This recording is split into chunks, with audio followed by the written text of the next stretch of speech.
Hey guys, tonight we are going on a bit of a strange one. We're not visiting a grand palace or a famous battlefield. Instead, we're traveling back in time to the damp, maybe somewhere in the 17th or 18th century, to step into the shoes of someone with one of history's most bizarre and lonely jobs. A job so strange, it feels more like folklore than fact. Tonight, you are going to become a sin eater. And I'll be honest, in this story, you're not going to be a hero, a knight, or even a well-fed merchant. You're going to be an outcast. And your journey starts long before you even know what that cursed name means. So, before you get comfortable, take a moment to like the video and subscribe, but only if you genuinely enjoy what I do here.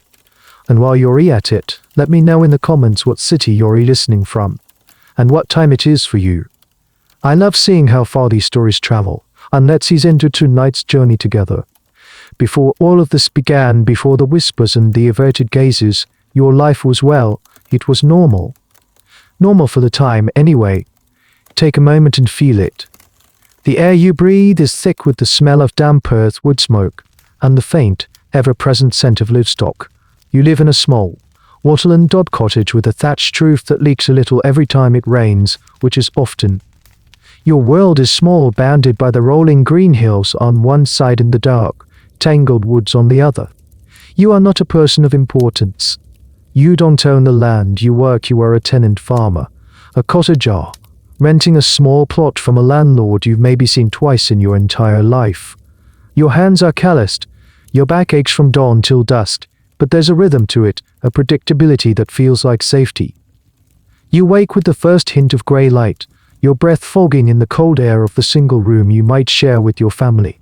The day is spent coaxing life from the stubborn soil, potatoes, turnips, a bit of barley. This is your entire world, and for the most part it's enough.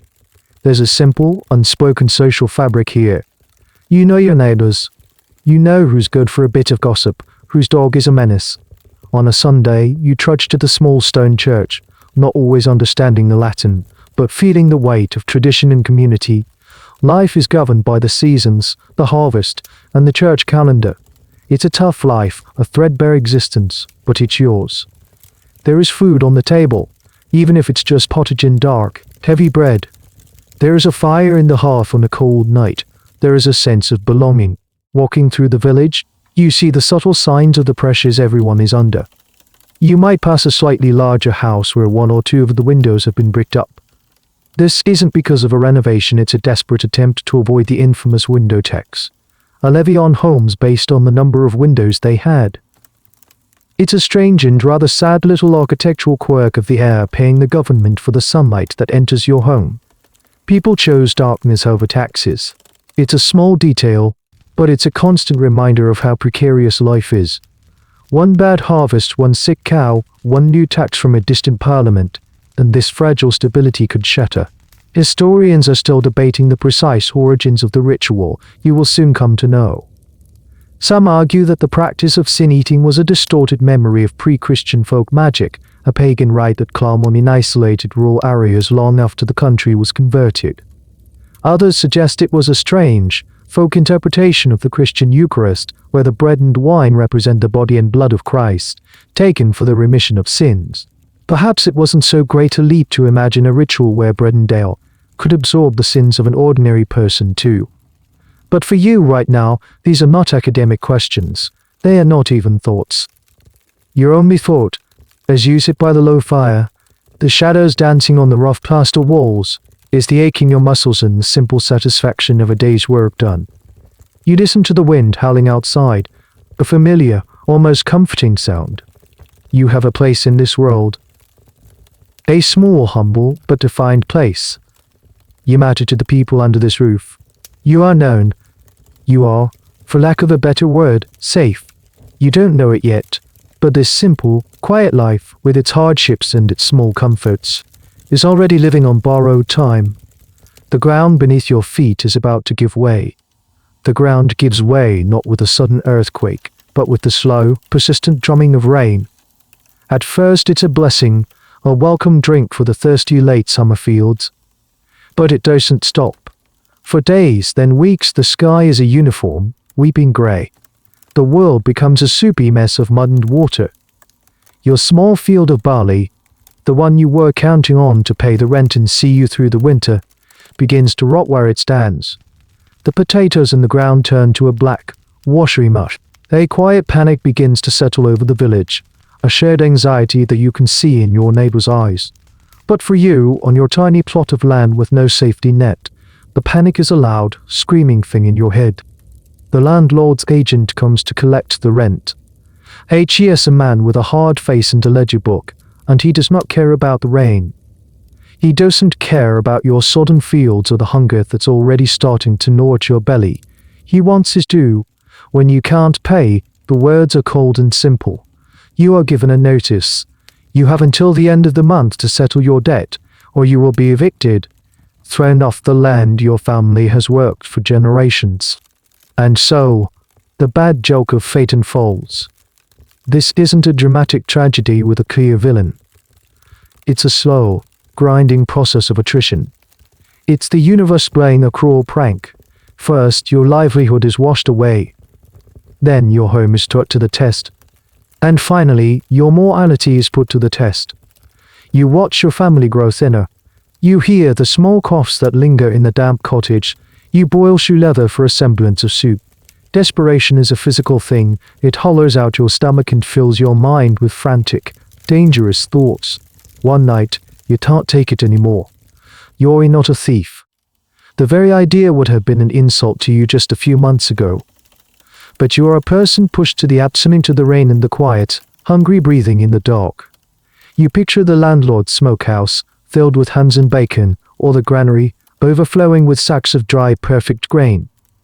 It feels like a world away, a land of impossible plenty. The thought once planted takes root. It's for survival. You slip out into the cold, wet night. The village is silent, asleep. Every shadow looks like a sentry, every gust of wind sounds like a shout. Your heart pounds against your ribs, a frantic drum against the steady rhythm of the rain. You reach the landlord's estate. It's not a castle, but to you, it might as well be. You find the granary. The lock is heavy iron, but a window, left slightly ajar, offers a sliver of hope. You are clumsy, scrabbling at the wall. You knock a loose stone. It clatters to the ground, a sound as loud as a gunshot in the oppressive silence. A door barks. A light appears in a window. A door opens. And just like that, it's over. You are caught, not with a sack full of grain, but with muddy hands on a windowsill, your face a mask of shame and terror. Your punishment is swift and public. You are not hanged, your crime wasn't quite severe enough for that, but you are sentenced to the stocks. They drag you to the village green, your hands and head locked into the heavy wooden frame, and this is where the real severing happens. You are no longer a neighbor in trouble. You are a public spectacle, a criminal, a sinner. People you have known your whole life walk by. Some jeer and throw refuse. Others, and this is somehow worse, others look at you with pity before quickly turning away, their faces tight with fear as if your bad luck might be contagious. Children who just last season played near your cottage now point and whisper. Historians often debate the true purpose of public punishments like the stocks or the pillory. Was it an effective deterrent against crime, or was it more of a social ritual layaway for the community to theatricalize justice, reinforcing the power of the church and the landlord by making a vivid example of someone who stepped out of line? For you, locked in their wooden embrace, the academic debate is meaningless. The only reality is the cold drizzle running down your face, the ache in your neck, and the burning shame as you see the social bonds that once defined your life dissolve before your very eyes. When they finally release you, you are technically free. But as you stumble away, every back is turned to you. You have been cast out. You are now a ghost in your own village, a walking symbol of disgrace. The cruel joke has reached its punchline. You have lost everything, and the true darkness has not even begun. The hunger that follows is a different beast entirely. It's not the familiar, temporary ache between meals you knew before. This is a deep, hollowing emptiness, a constant, grinding presence that occupies every waking thought and haunts your dreams. You are no longer just poor, you are destitute. Evicted from your cottage with no land to work and no one willing to hire a branded thief, you join the silent, shuffling ranks of the vagrant. Your world shrinks to the muddy lanes and the cold, damp woods at the edge of the parish. At night, you find what shelter you can: a shallow cave, a hollow in a great old oak, or the leeward side of a stone wall, huddled against the wind. The rain is no longer a neutral force of nature, it is your personal enemy, seeking you out, soaking your thin rags, and chilling you to the bone. Your body becomes a map of your new life. Your clothes are stiff with dirt and perpetually damp. Your feet are wrapped in rags, sore and blistered from endless, aimless walking. Food becomes an obsession. You learn the bitter taste of acorns and the stringy texture of edible roots. You learn to forage for berries and fungi, always with the fear of poison in the back of your mind. You learn which streams are clean enough to drink from. Sometimes you get lucky. You might find a snare left by a poacher containing a scrawny rabbit, and you cook it over a tiny, smokeless fire, tearing at the tough meat with a desperate, animalistic hunger. The taste is sublime, not because it's well cooked, but because for a few precious moments, the gnawing in your stomach subsides. You are invisible, and yet you are hypervisible. People in the villages you pass through see you, but they don't see you. They see a stereotype: the vagabond, the beggar, the potential threat. Their doors are bolted, their gazes are hard. They clutch their purses and hurry their children along. The old Jew, the tenant farmer, would have done the same. Now, you are on the other side of that gaze, and it feels like a physical blow. The shame of the stocks was a sharp, public pain, private erosion of the self. You learn the subtle art of begging, not the loud, aggressive plea, but the quiet, desperate posture. You find a spot near the church gate or the market cross, making yourself small, extending a hand, and keeping your eyes downcast. Most people ignore you. Some toss a farthing into the dirt, their faces a mixture of piety and distaste. That single coin can mean the difference between eating and not eating. It can buy you a heel of stale bread, a treasure you devour in a hidden alleyway, savoring every last crumb. Here's a small, sad detail about the life of the impoverished from this time. Salt was surprisingly expensive for the poor.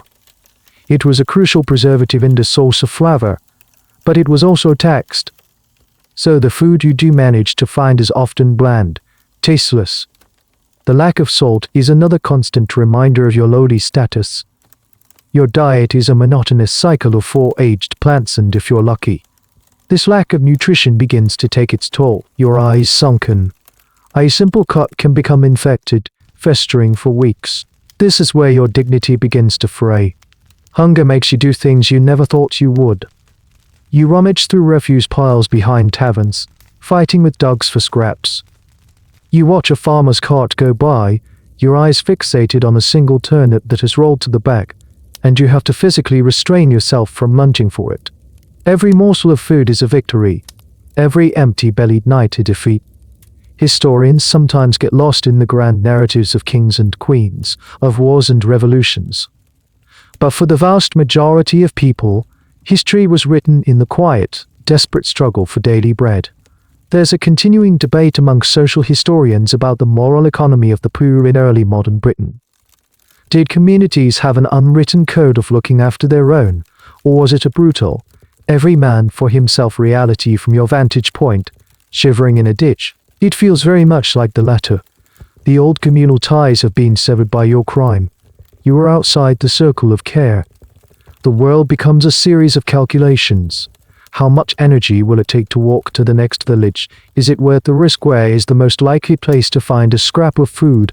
Where is the safest place to sleep? Your mind, which once worried about rain and rent, is now consumed by these primal, moment-to-moment equations of survival. And as the days bleed into one another, a terrifying thought begins to form. You would do anything, absolutely anything, for a full meal, a tankard of ale, a moment of warmth by a fire. The price no longer matters. And it's in this state of absolute, soul-crushing despair that a new, strange kind of opportunity will find you. You just don't know it yet. It finds you on a night when the cold has sunk so deep into your bones you're not sure you'll ever be warm again. Yuri huddled in the skeletal remains of a burnt-out barn on the edge of a village you don't know the name of. The wind whistles through the blackened timbers, a mournful, lonely sound. You've had nothing to eat for 2 days but a handful of hawthorn berries that did little more than stain your lips and mock your empty stomach. You are no longer just hungry, you are fading. In this state, between waking under shivering stupor, you almost miss him. He doesn't approach you like a threat. HES just a shape detaching itself from the deeper shadows of the barn. An old man bent and leaning heavily on an old staff. HES not a landowner or a bailiff. His clothes are as worn as yours, though perhaps a little cleaner. He moves with a quiet, deliberate slowness. He stops a few feet away, and for a long moment, he just looks at you. His eyes in the faint moonlight filtering through the broken roof are hard to read. They are not filled with pity, nor with the usual contempt. It's a flat, appraising look, like a man judging the quality of a tool. You tense up, expecting a blow, or to be told to move on. Instead, he speaks, his voice a dry, rasping whisper that seems to be carried on the wind itself. "You're hungry," he says. It's not a question. It's a statement of fact. You can only manage a week. Horse nod. Words are a luxury you can't afford right now. He reaches into a leather pouch at his belt, and the rustling sound is the most beautiful thing you've ever heard. He pulls out a small, dense loaf of dark bread and a chunk of hard cheese. He tosses them to you. They land in the dirt floor by your feet, and you fall upon them with a sob. Not caring about the grime, you tear at the bread with your teeth, cramming it into your mouth, the rough crust scraping your palate. The cheese is sharp and strong, and it feels like the most decadent feast of your life. For a few minutes, there is nothing in the world but the glorious, overwhelming sensation of filling the void inside you. You eat like a wolf, not stopping until every last crumb is gone. Only then do you look up at the old man, your face stained with tears and crumbs. He is still watching you with that same unreadable expression. "There's more," he says, his voice still a low rasp.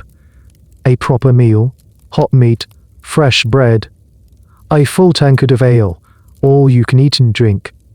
The words are so fantastical, so far beyond your current reality, that you suspect it's a hallucination, a fever dream brought on by starvation. Hot meat, fresh bread. You can almost smell it, almost feel the warmth of the ale trickling down your throat. What must I do?" you manage to ask, your own voice sounding foreign and weak. You know there's a price. There is always a price. Nothing is ever given for free. The old man's face seems to tighten in the gloom. He takes a step closer. There's a family.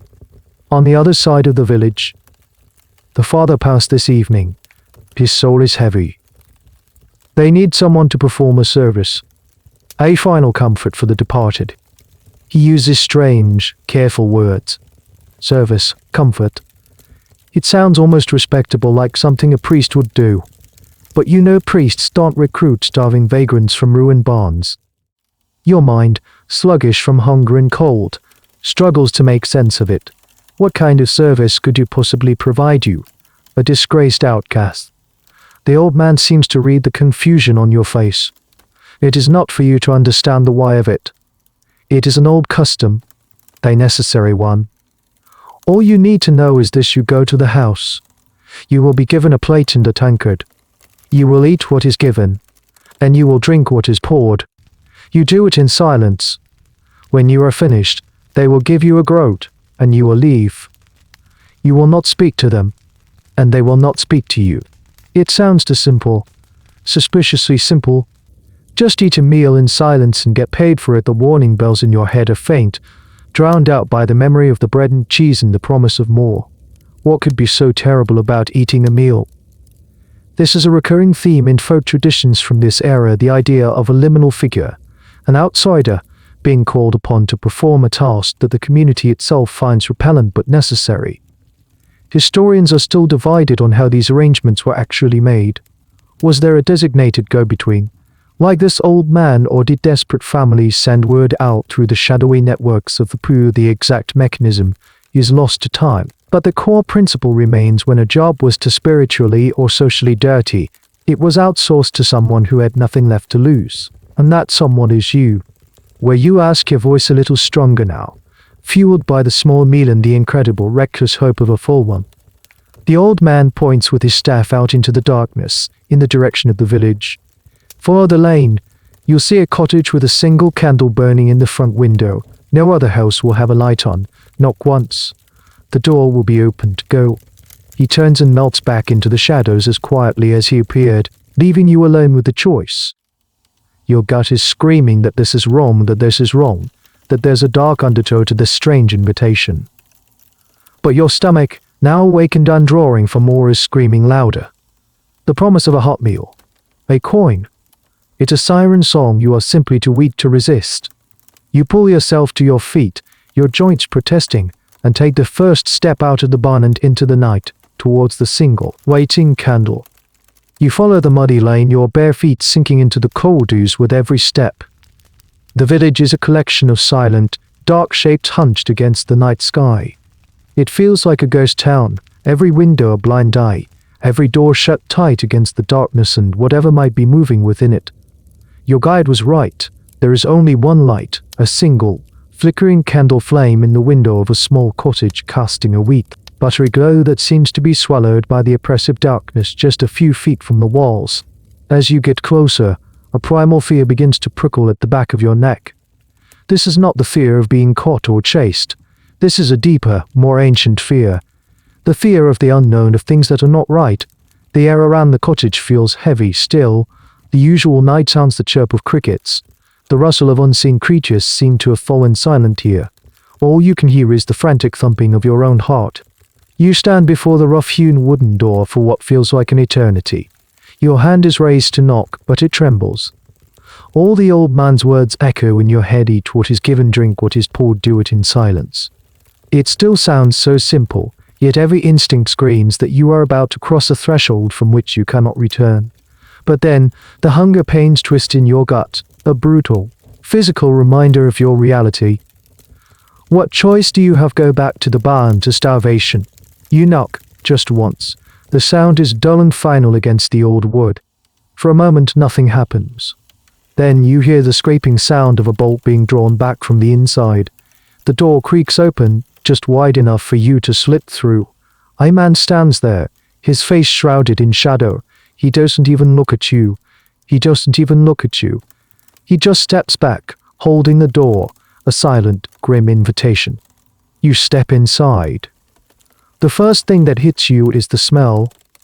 It's a cloying, complex mixture, the scent of stale air, of medicinal herbs like rosemary and thyme, and underneath it all, a faint, sweetish, deeply unsettling odor that you have never smelled before but instinctively recognize. It's the smell of death. The cottage is a single, low, silencing room, lit by the one candle in the window and a few others placed around the space. The light is weak and dances nervously, creating long, distorted shadows that writhe on the walls. By the far wall, a family is clustered together like a flock of frightened sheep.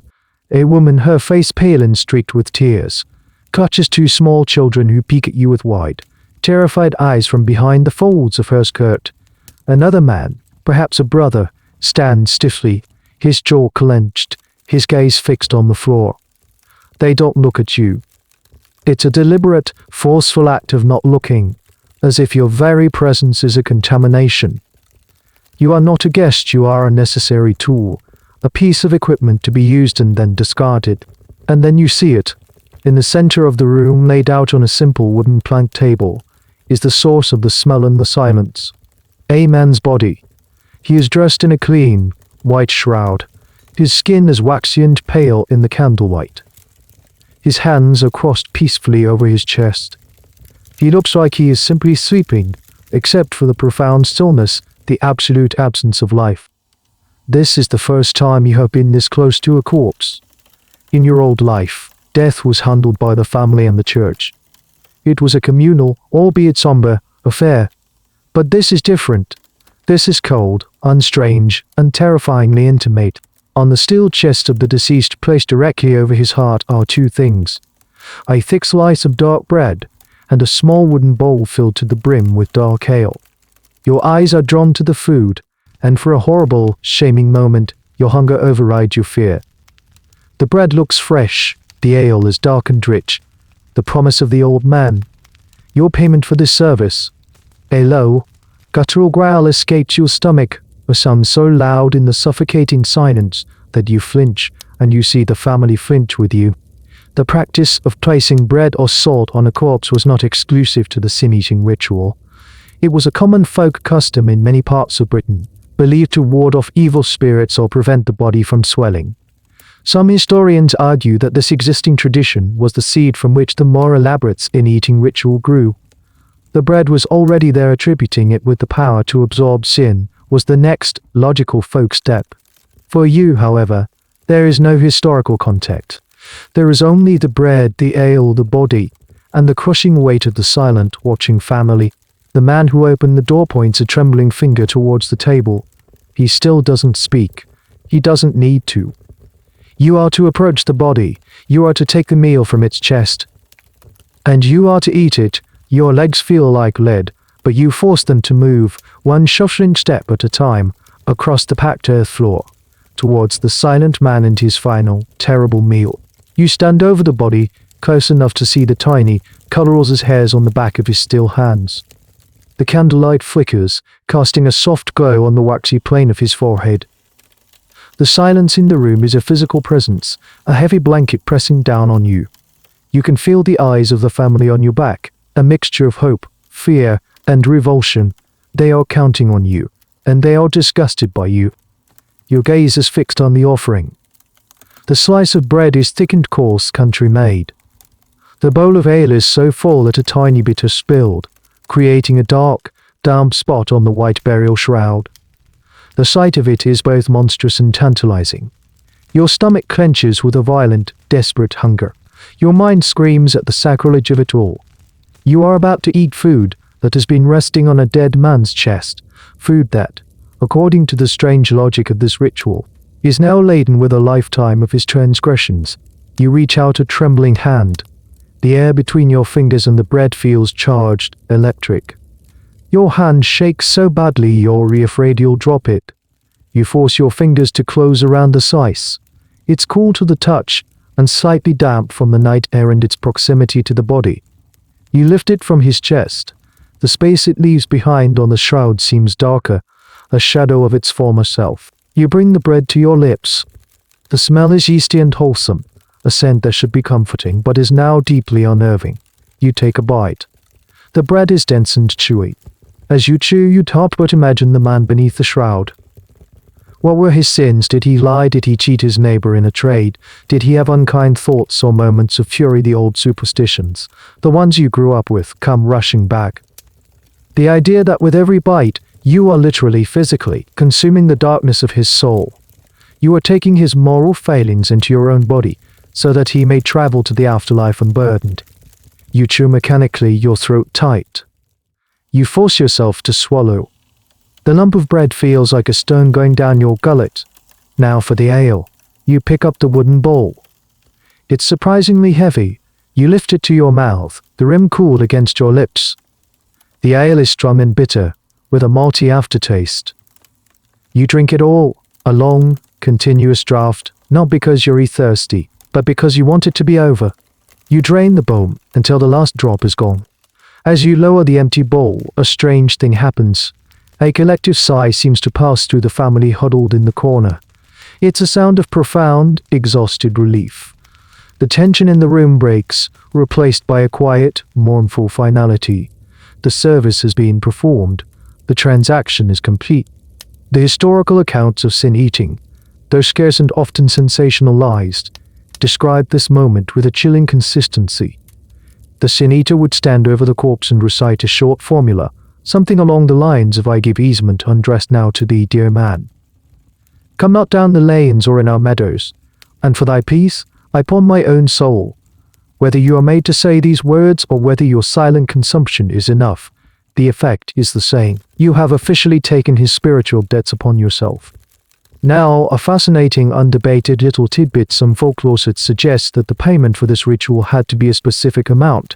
The going rate mentioned in several accounts is a groat, a silver coin worth about 4 pence.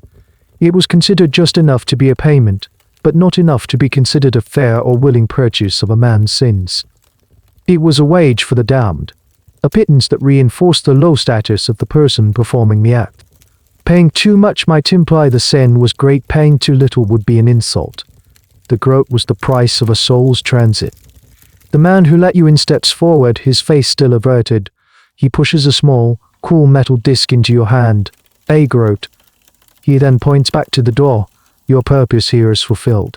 You look down at the coin in your palm. It feels impossibly heavy. You have done it. You have done it. You have been paid. You turn and walk back towards the door, your legs still unsteady. You do not look back at the family, or at the still form on the table. As you step back out into the cold night air, the door is shut firmly behind you. The bolt scrapes back into place. You are once again alone in the darkness, but something has fundamentally changed. You are no longer just a beggar. You are no longer just an outcast. You now have a name for what you are. And you have a chilling suspicion that this was not a one-time event. This was an initiation. The groat in your hand is more than a coin. It's a brand. As you stumble away from the cottage, back into the anonymity of the night, the weight at it in your palm feels immense, a dense, cold point of reality in a world that has just tilted into the surreal. The air you drank, it's heavy in your stomach, a bitter warmth spreading through you. But it's not a comforting warmth. It's not a comforting warmth. It's a tainted heat, a reminder of the meal you just consumed. You find your way back to the ruined barn, the place where this bizarre night began. You curl up in the same spot, but sleep doesn't come. Your mind is a whirlwind. You replay the scene in the cottage over and over, the silent family, the waxy face of the dead man, the heavy feel of the bread in your hand. Did you really do that? Did you really take a man's sins into yourself? The rational part of your mind, the part that still remembers planting barley and worrying about the weather, tells you it was just bread and ale. A strange, macabre folk ritual born of fear and superstition. But the other part of you, the part that has been steeped in the folklore and faith of your time, isn't so sure. You grew up hearing tales of ghosts and goblins, of curses and charms.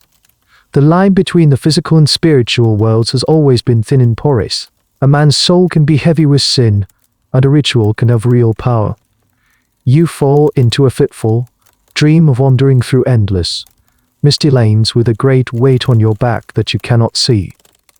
Voices whisper from the hedgerows, accusing you of sins you never committed. You wake up with a start, the first grey light of dawn creeping through the broken timbers of the barn. The chill in the air is sharp, but there's a new chill inside you that has nothing to do with the temperature. You walk to the nearest market town, a place larger than your home village. You use the groat. You buy a hot meat pie from a street vendor. The flaky crust, the savory filling, it's the most delicious thing you have ever tasted. It's real food, warm and life-affirming. But as you eat it, a strange sense of guilt washes over you. You are eating this food because of what you did. This nourishment is the product of that dark ritual. Does this pie too taste of sin? It's in this town that you first hear the name. You are lingering near a tavern, hoping for scraps, when you hear two men talking in low, serious tones. They speak of a death in a nearby parish. A difficult passing, one of them says. They'll be needing the Sin Eater'd wager. The name hangs in the air.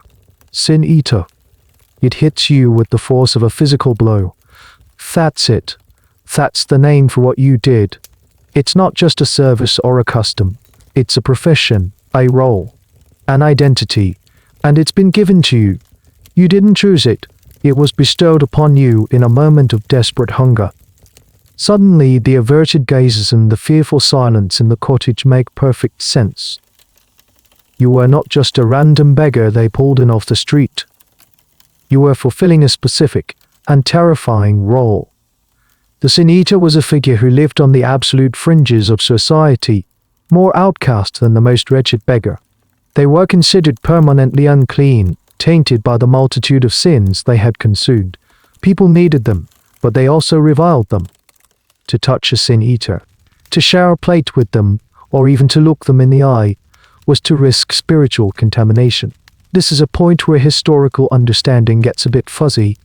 Was Sin Eater a formal, recognized title, or was it a derogatory label applied to those desperate enough to perform the ritual? Most historians lean towards the latter. It was an aim whispered in fear and disgust, a folk categorization for a necessary pariah. There was no single the Sin Eater rather, there was no single the Sin Eater rather, there were Sin Eaters, scattered individuals in isolated communities who, through poverty and misfortune, fell into this dreadful occupation. As you stand there, half hidden in an alleyway, the name echoes in your mind. Sin Eater, it explains the old man who found you. He was just a random stranger, he was a procurer, a go-between who knew where to find someone desperate enough and who to contact when the need arose. It explains the relief on the family's faces. They believe their loved one's soul is now free, and that you are the vessel carrying away his spiritual burdens. You look at your own hands, half expecting them to be stained or changed in some way. They look the same, calloused, dirty. But you feel different. You feel marked. The shame of being a thief in the stocks was a public, external thing. This is an internal stain.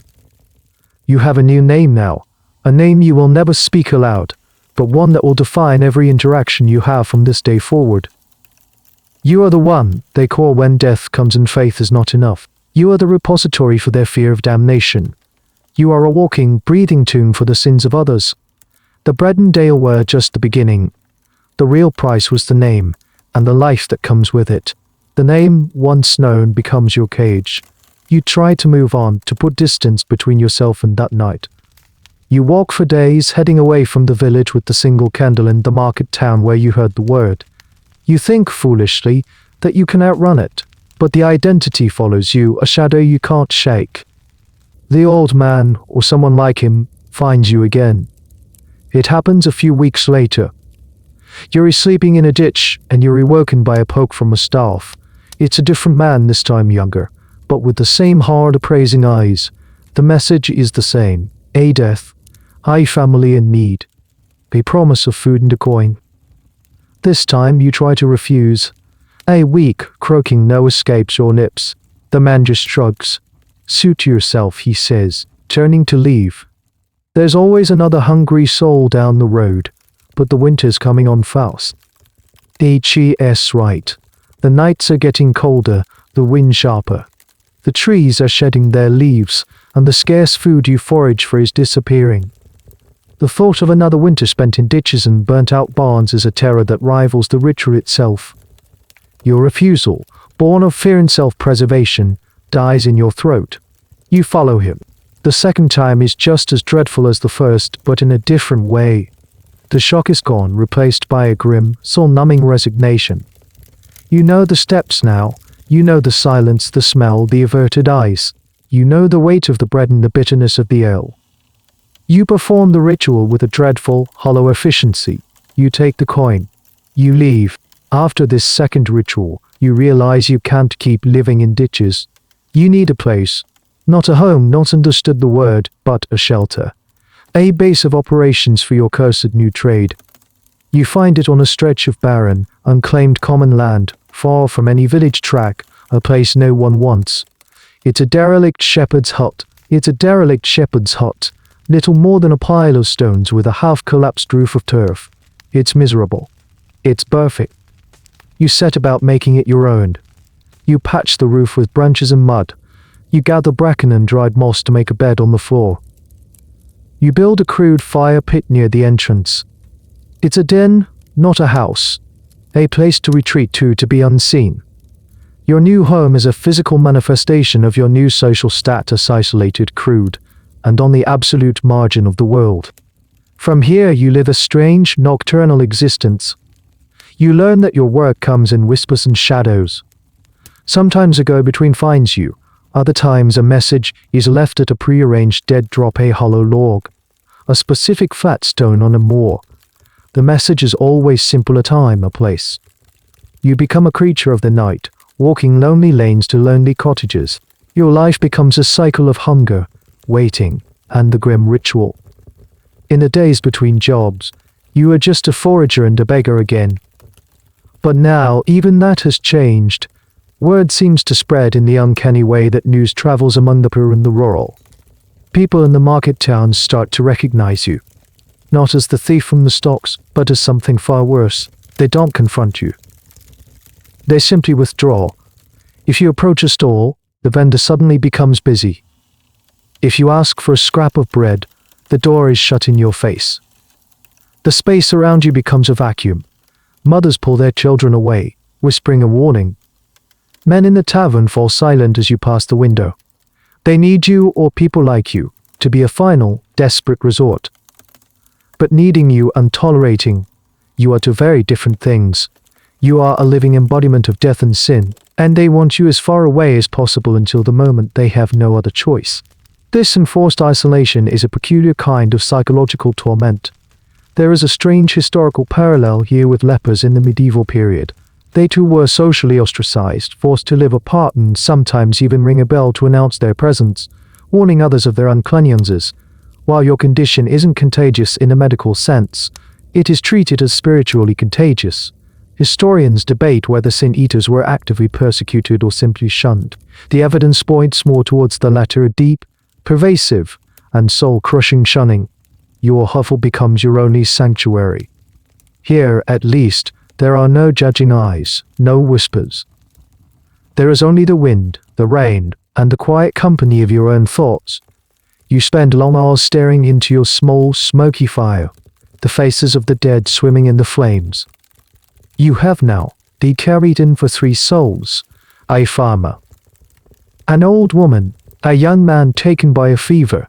You carry their burdens now, or so the world believes, and in the crushing loneliness of your new home, you begin to believe it too. The hut protects you from the elements, but it also becomes an echo chamber for your own fear and despair.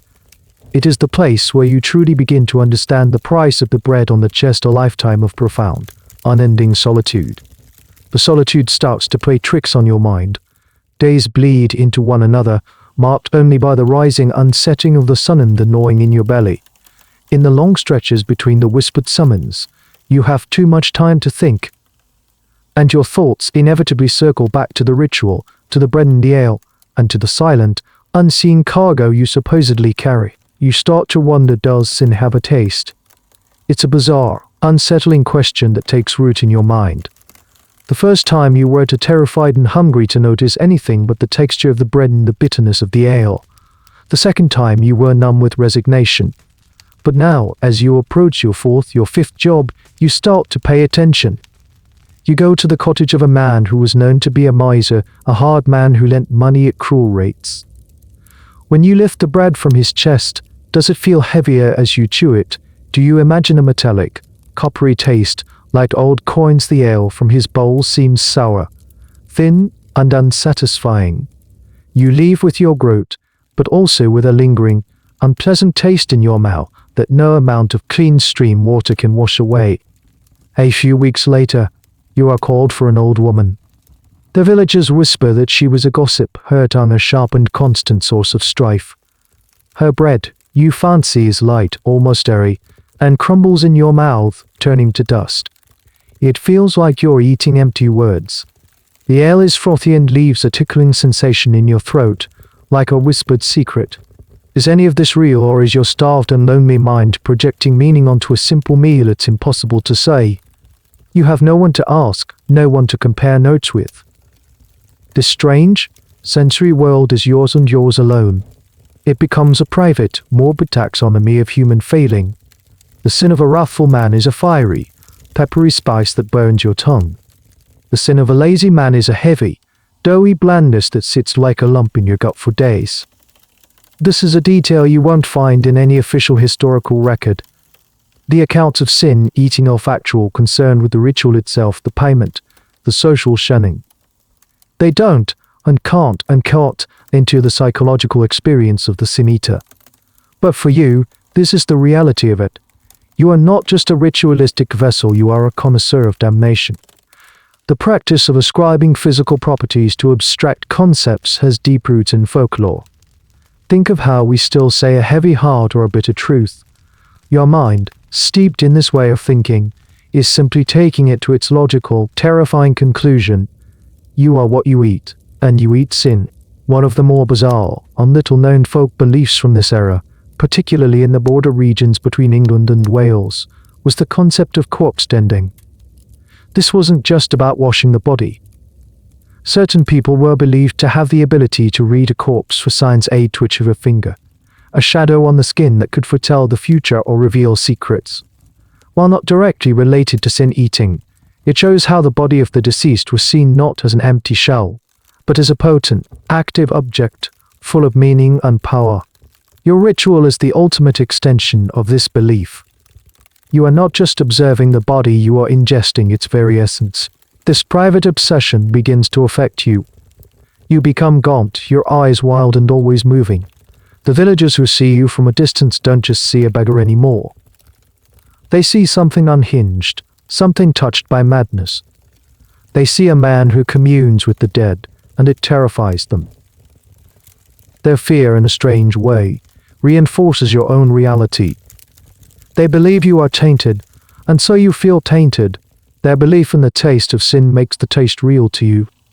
The academic world still debates whether the sin eaters themselves believed in the literal transference of sin.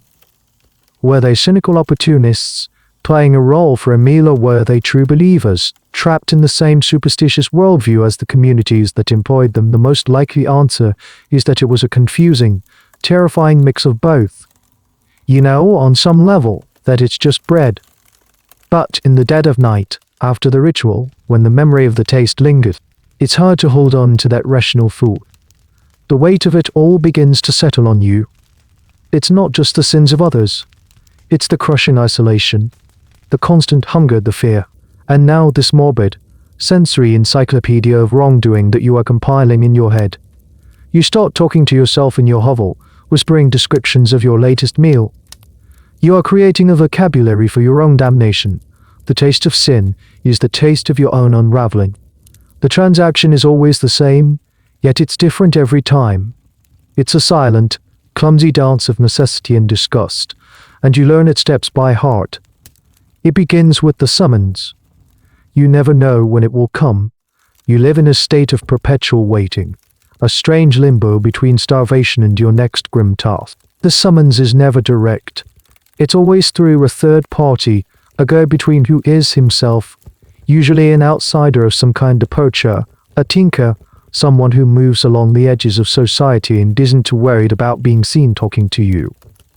He approaches your hovel, calls out from a safe distance, and gives you the scant details. He never comes too close. The fear of contamination is palpable. You follow, always at a distance, to the designated cottage. You are a shadow trailing another shadow. When you arrive, the go-between melts away, his job done. He has brokered the deal between the living and the damned. Then comes the waiting. You huddle in the darkness outside the afflicted house, sometimes for an hour or more, until they are ready for you. You are the final part of their grieving process, the last resort after the prayers have been said and the watchers have grown weary. You are the piece of the ritual they perform when no one else is looking. When the door finally opens, the transaction begins. The payment is almost always the same, the meal on the corpse's chest and a single silver groat. 4 pence. It's a pitiful sum, even by the standards of the day. It might buy you a few loaves of bread, a hunk of cheese, or a couple of nights' worth of cheap, watery ale at a tavern if you could find a tavern that would serve you. The payment is not designed to make you comfortable. It's designed to be just enough to ensure you'll be desperate enough to come back the next time. It's a retainer for your damnation. Sometimes there are small variations. Once, in a particularly poor cottage, your payment is a handful of dried beans and a single, precious iron nail alongside the bread and ale. The nail is probably worth more to you than a groat. You can use it to repair your hovel. Another time, for a slightly more well-to-do farmer, the bowl on his chest is not wooden, but pewter. You drink the ale, and for a fleeting, insane moment, you consider stealing the bowl. It's probably the most valuable thing you've held in years. But the fear of the family, and perhaps a deeper, more superstitious fear, stays your hand. You leave it on the table. This is where the cold reality of your profession sinks in. You are providing what these people believe is an essential, eternal service, the salvation of a human soul, and you are being paid the wage of a day laborer. The power dynamic is grotesquely skewed. They have everything to gain peace of mind, a belief in their loved one's clean passage to heaven. You have everything to lose: your soul, your place in society, your sanity. A weird little-known fact about currency at this time is the prevalence of counterfeit and clipped coins. Clipping was the practice of shaving tiny amounts of precious metal from the edges of coins. Over time, a person could accumulate enough shavings to melt down and sell. People would be on the lookout for coins that felt too light or looked too small. You, however, are in no position to be picky. You take whatever groat you are given, clipped or not. Your desperation precludes you from being a savvy consumer. The exchange of the coin is the final, chilling act. It is never handed to you. That would require touch. It is usually placed on a stool near the door, or sometimes just tossed onto the dirt floor at your feet. You have to stoop to pick it up, a final gesture of submission and degradation. The moment your fingers close around it, your purpose is served. The dolt shoots home, and the connection is severed. You are back in the cold, alone with your wages. Historians who study the economics of the poor in this era often speak of a makeshift economy, a patchwork of survival strategies that included foraging, begging, seasonal labor, and petty crime. Your life is an extreme version of this. Sin eating is not a steady job, it's the most macabre form of gig work imaginable. The groat you earn is a temporary reprieve, a short-term fix for the chronic problem of your existence. You carry the sins, they keep the pewter bowl. That is the essence of the transaction. They get to unburden themselves of their grief and fear, packaging it up into a neat, digestible ritual. You are the one who has to carry that package away. You walk back to your hovel, the coin clutched in your hand, the taste of another man's life fading on your tongue. And you know, with a dreadful certainty, that the loneliness you feel is the real payment for the job. The coin is just an incidental fee. There are times when the waiting becomes unbearable, when your meager supplies run out and no summons comes. On these days, you are forced to venture closer to the world that has rejected you. You need to trade your groat for food, or simply beg for sustenance. It is on these forays into the village that you feel the full, crushing weight of your new identity. You never walk down the main track in the middle of the day. You are a creature of the verges and the back lanes, skirting the edges of the village like a stray dog. Your goal is the marketplace or the baker's shop, but getting there is an ordeal. As you approach, a change comes over the landscape of human interaction. It's subtle at first. A woman shaking out a rug in her doorway suddenly stops, her hands frozen, and stares at you until you pass. She doesn't say a word, but her gaze is a physical force, a wall of condemnation. Two men mending a fence, their conversation lively and full of laughter, fall silent as you come into view. They watch you walk by, their tools held tight in their hands, their faces hardened, suspicious. The laughter does not resume until you are well out of earshot. You have become a walking, breathing omen. Your presence scared lest the air spoils the mood. People don't need to know your name or your specific history. They just need to see the ragged clothes, the wild look in your eyes, the aura of profound otherness that clings to you. They know you are one of the unfortunate folk, a fringe dweller, and that is enough to warrant their fear and suspicion. Children are the most direct. They have not yet learned the adult art of polite shunning. They see you and they react with pure, unfiltered instinct. They stop their games. One of them, the designated monster, will hunch their shoulders, adopt a shuffling gait, and moan in a low voice. They are imitating you. They are playing a game of Sin Eater, and the other children scatter, shrieking with the delicious, thrilling fear. The sight of it sends a cold, sharp pang through your chest. You are their monster. When you finally reach the market, the invisible barrier around you becomes almost solid. You approach a baker's stall, the smell of fresh bread a form of sweet torture. You hold out your groat, the coin looking small and dirty in your grimy palm. The baker, a large man with flour dusting his eyebrows, looks from the coin to your face. His expression sours. He will not touch your hand. He gestures for you to place the coin on the wooden counter. He then takes a loaf, not one of the fresh, warm ones from the front, but a day-old one from the back, and places it on the counter for you to take. The entire transaction is completed in a thick, hostile silence. You are a customer, but you are not welcome. You are a source of money, but you are also a source of contamination. A strange and sad little detail of village life in this period was the parish dole. This was a form of primitive welfare where the local church would distribute bread or money to the deserving poor of the parish, widows, orphans, the infirm. The key word was deserving.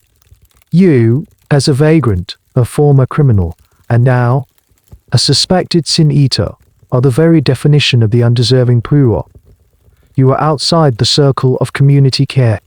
You cannot appeal to the vicar for help. You are the living embodiment of the folk magic that he preaches against every Sunday.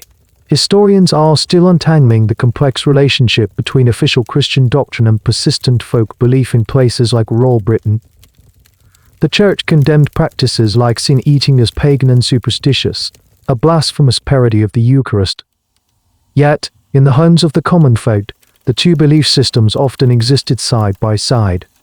They would pray to God for salvation, but they would still call you, just in case. This contradiction doesn't help you. It puts you in an impossible position. You are shunned by the very people who might secretly require your services, and you are condemned by the official religion that holds sway over all. You take your stale loaf of bread and retreat, walking the gauntlet of hostile stairs once more. You don't make it far before you find a hidden place behind a wall, in a thicket of trees, to break it apart and eat. You eat ravensly like a wolf, because you feel like a hunted animal. Every trip to the village is a reminder of what you've lost. It's not just your home or your livelihood. It's the simple, human pleasure of walking down a path and being met with a nod, a smile, or even just benign indifference. Now, you are a void in the social fabric, a presence defined only by the fear and disgust that ripples out from you.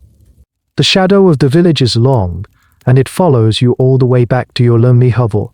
Your path was bound to cross with the churches. It's inevitable.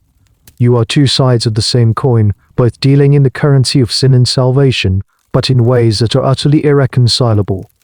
The encounter happens not in the sanctified space of the church building itself. You would never dare step foot inside, but on a windswept lane on the edge of the parish. He is the local vicar, a man you vaguely remember from your old life.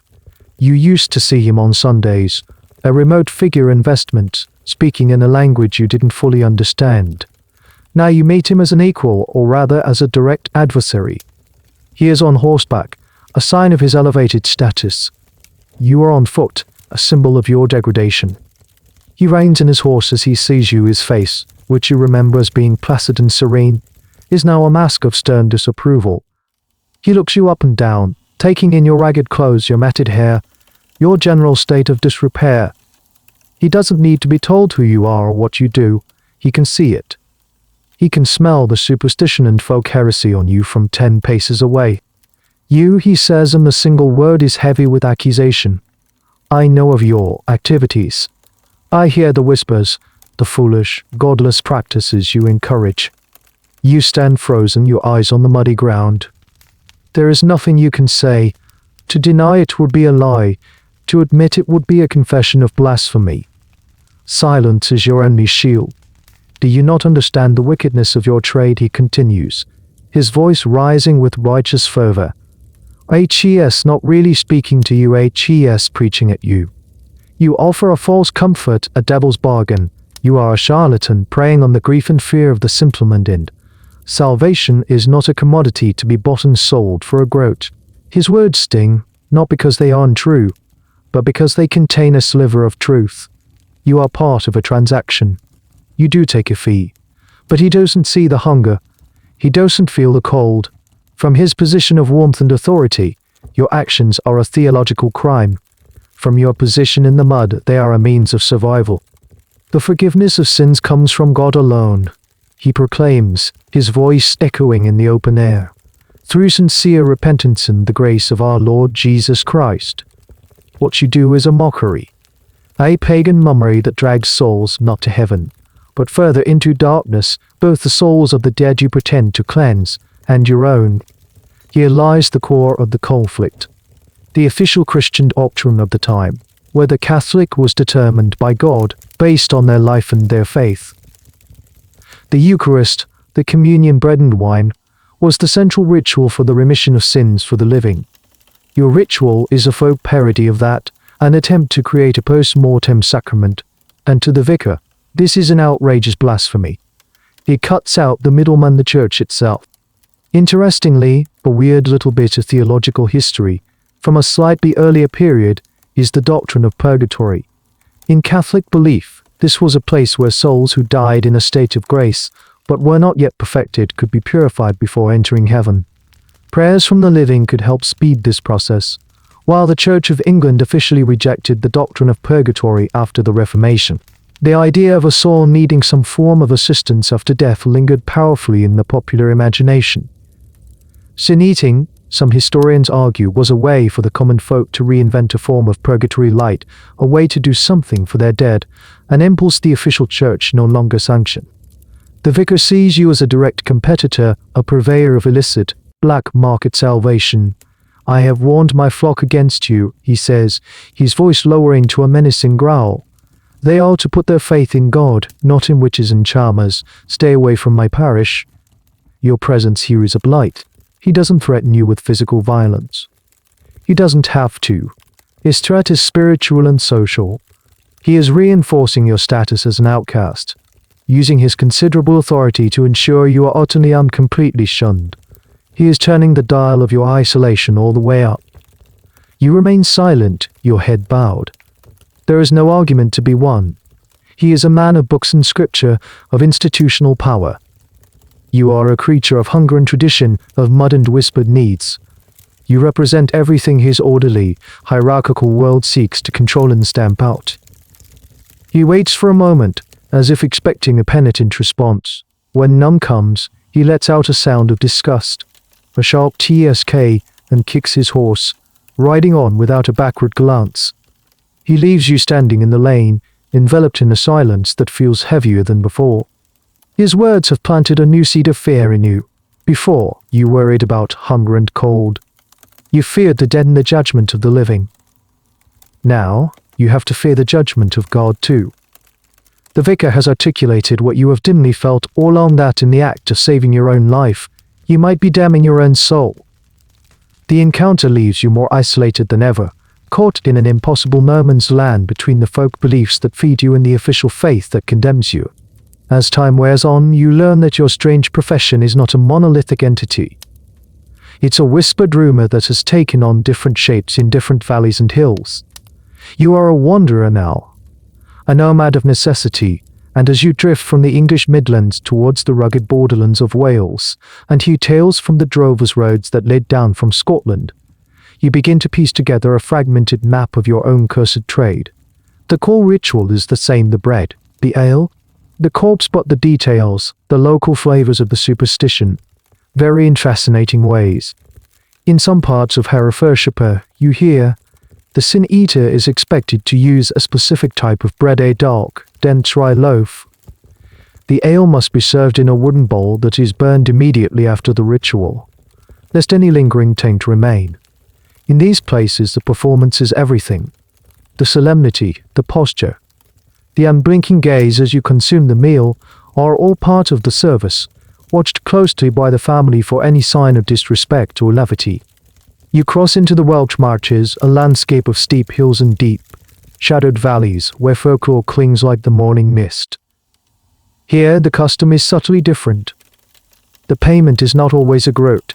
Sometimes it's a purse of sixpence, a slightly more generous, but also more symbolically charged amount.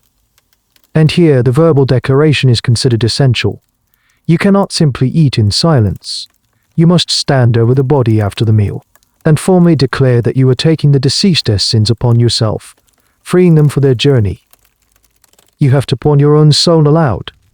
The spoken contract makes the transaction feel even more binding, more terrifyingly real. You learn the subtle etiquette. In some communities, you are expected to arrive at dusk and leave before dawn, a creature of pure darkness. In others, you must approach the house from a specific direction, never crossing the path the funeral procession will eventually take. These rules are unwritten, passed down through the go-betweenness and the collective memory of the villagers. Breaking one would not just be a social faux pas, it would be seen as invalidating the entire ritual. a catastrophic failure that could endanger the dead soul and bring misfortune upon the family. You become an unwilling anthropologist, collecting and observing the bylaws of a secret society you never asked to join. One of the most interesting regional variations, something you hear about from a traveling peddler, comes from the borderlands near Scotland. There, the ritual sometimes involves not just bread, but also salt. A small pile of salt is placed on the chest alongside the loaf. Salt, in folklore, is a powerful purifying agent used to ward off evil. Its inclusion here creates a fascinating paradox. Is it meant to protect the sin-eater from the very sins he is about to consume, or is it meant to cleanse the sins as they are being absorbed? No one seems to know for sure. It's a classic case of what folklorists call minimalist, where different, even contradictory, beliefs get mashed together over time into a single ritual.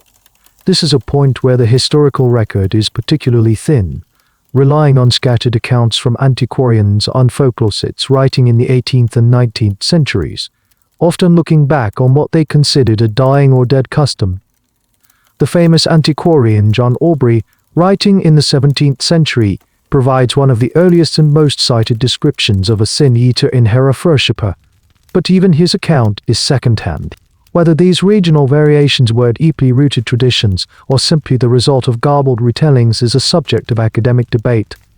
The history of sin eating is a history of whispers, and whispers change as they travel. For you, this isn't an academic puzzle. It's a practical guide to survival. Before taking a job in a new area, you learn to listen to the gossip in the market, to glean what you can from the vagrants and tinkers. You need to know the local rules.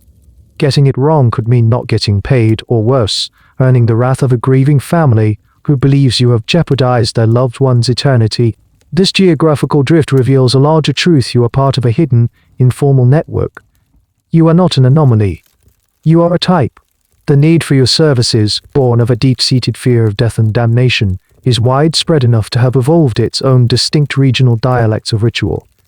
From the rolling hills of the Cotswold to the stark mountains of Snowdmere, the shadow of the sin-eater falls. Knowing this is both a comfort and a curse. It's a comfort to know you are not the only one in the world living this life. But it's a curse to realize just how many dark and lonely cottages are out there, waiting with a candle in the window for a man like you. You had always assumed your trade was exclusively for the poor.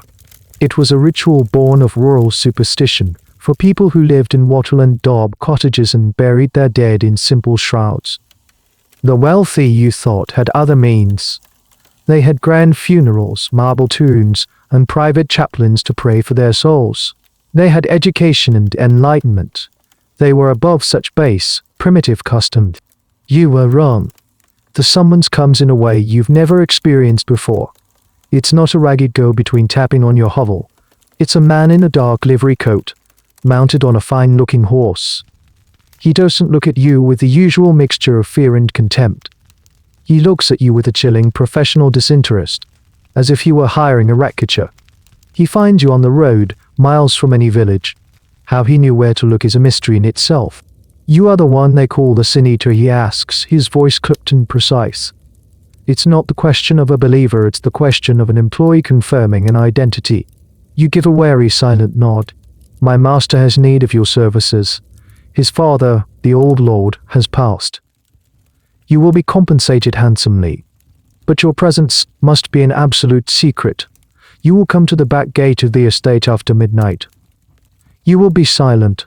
You will be silent. You will do what you are paid to do.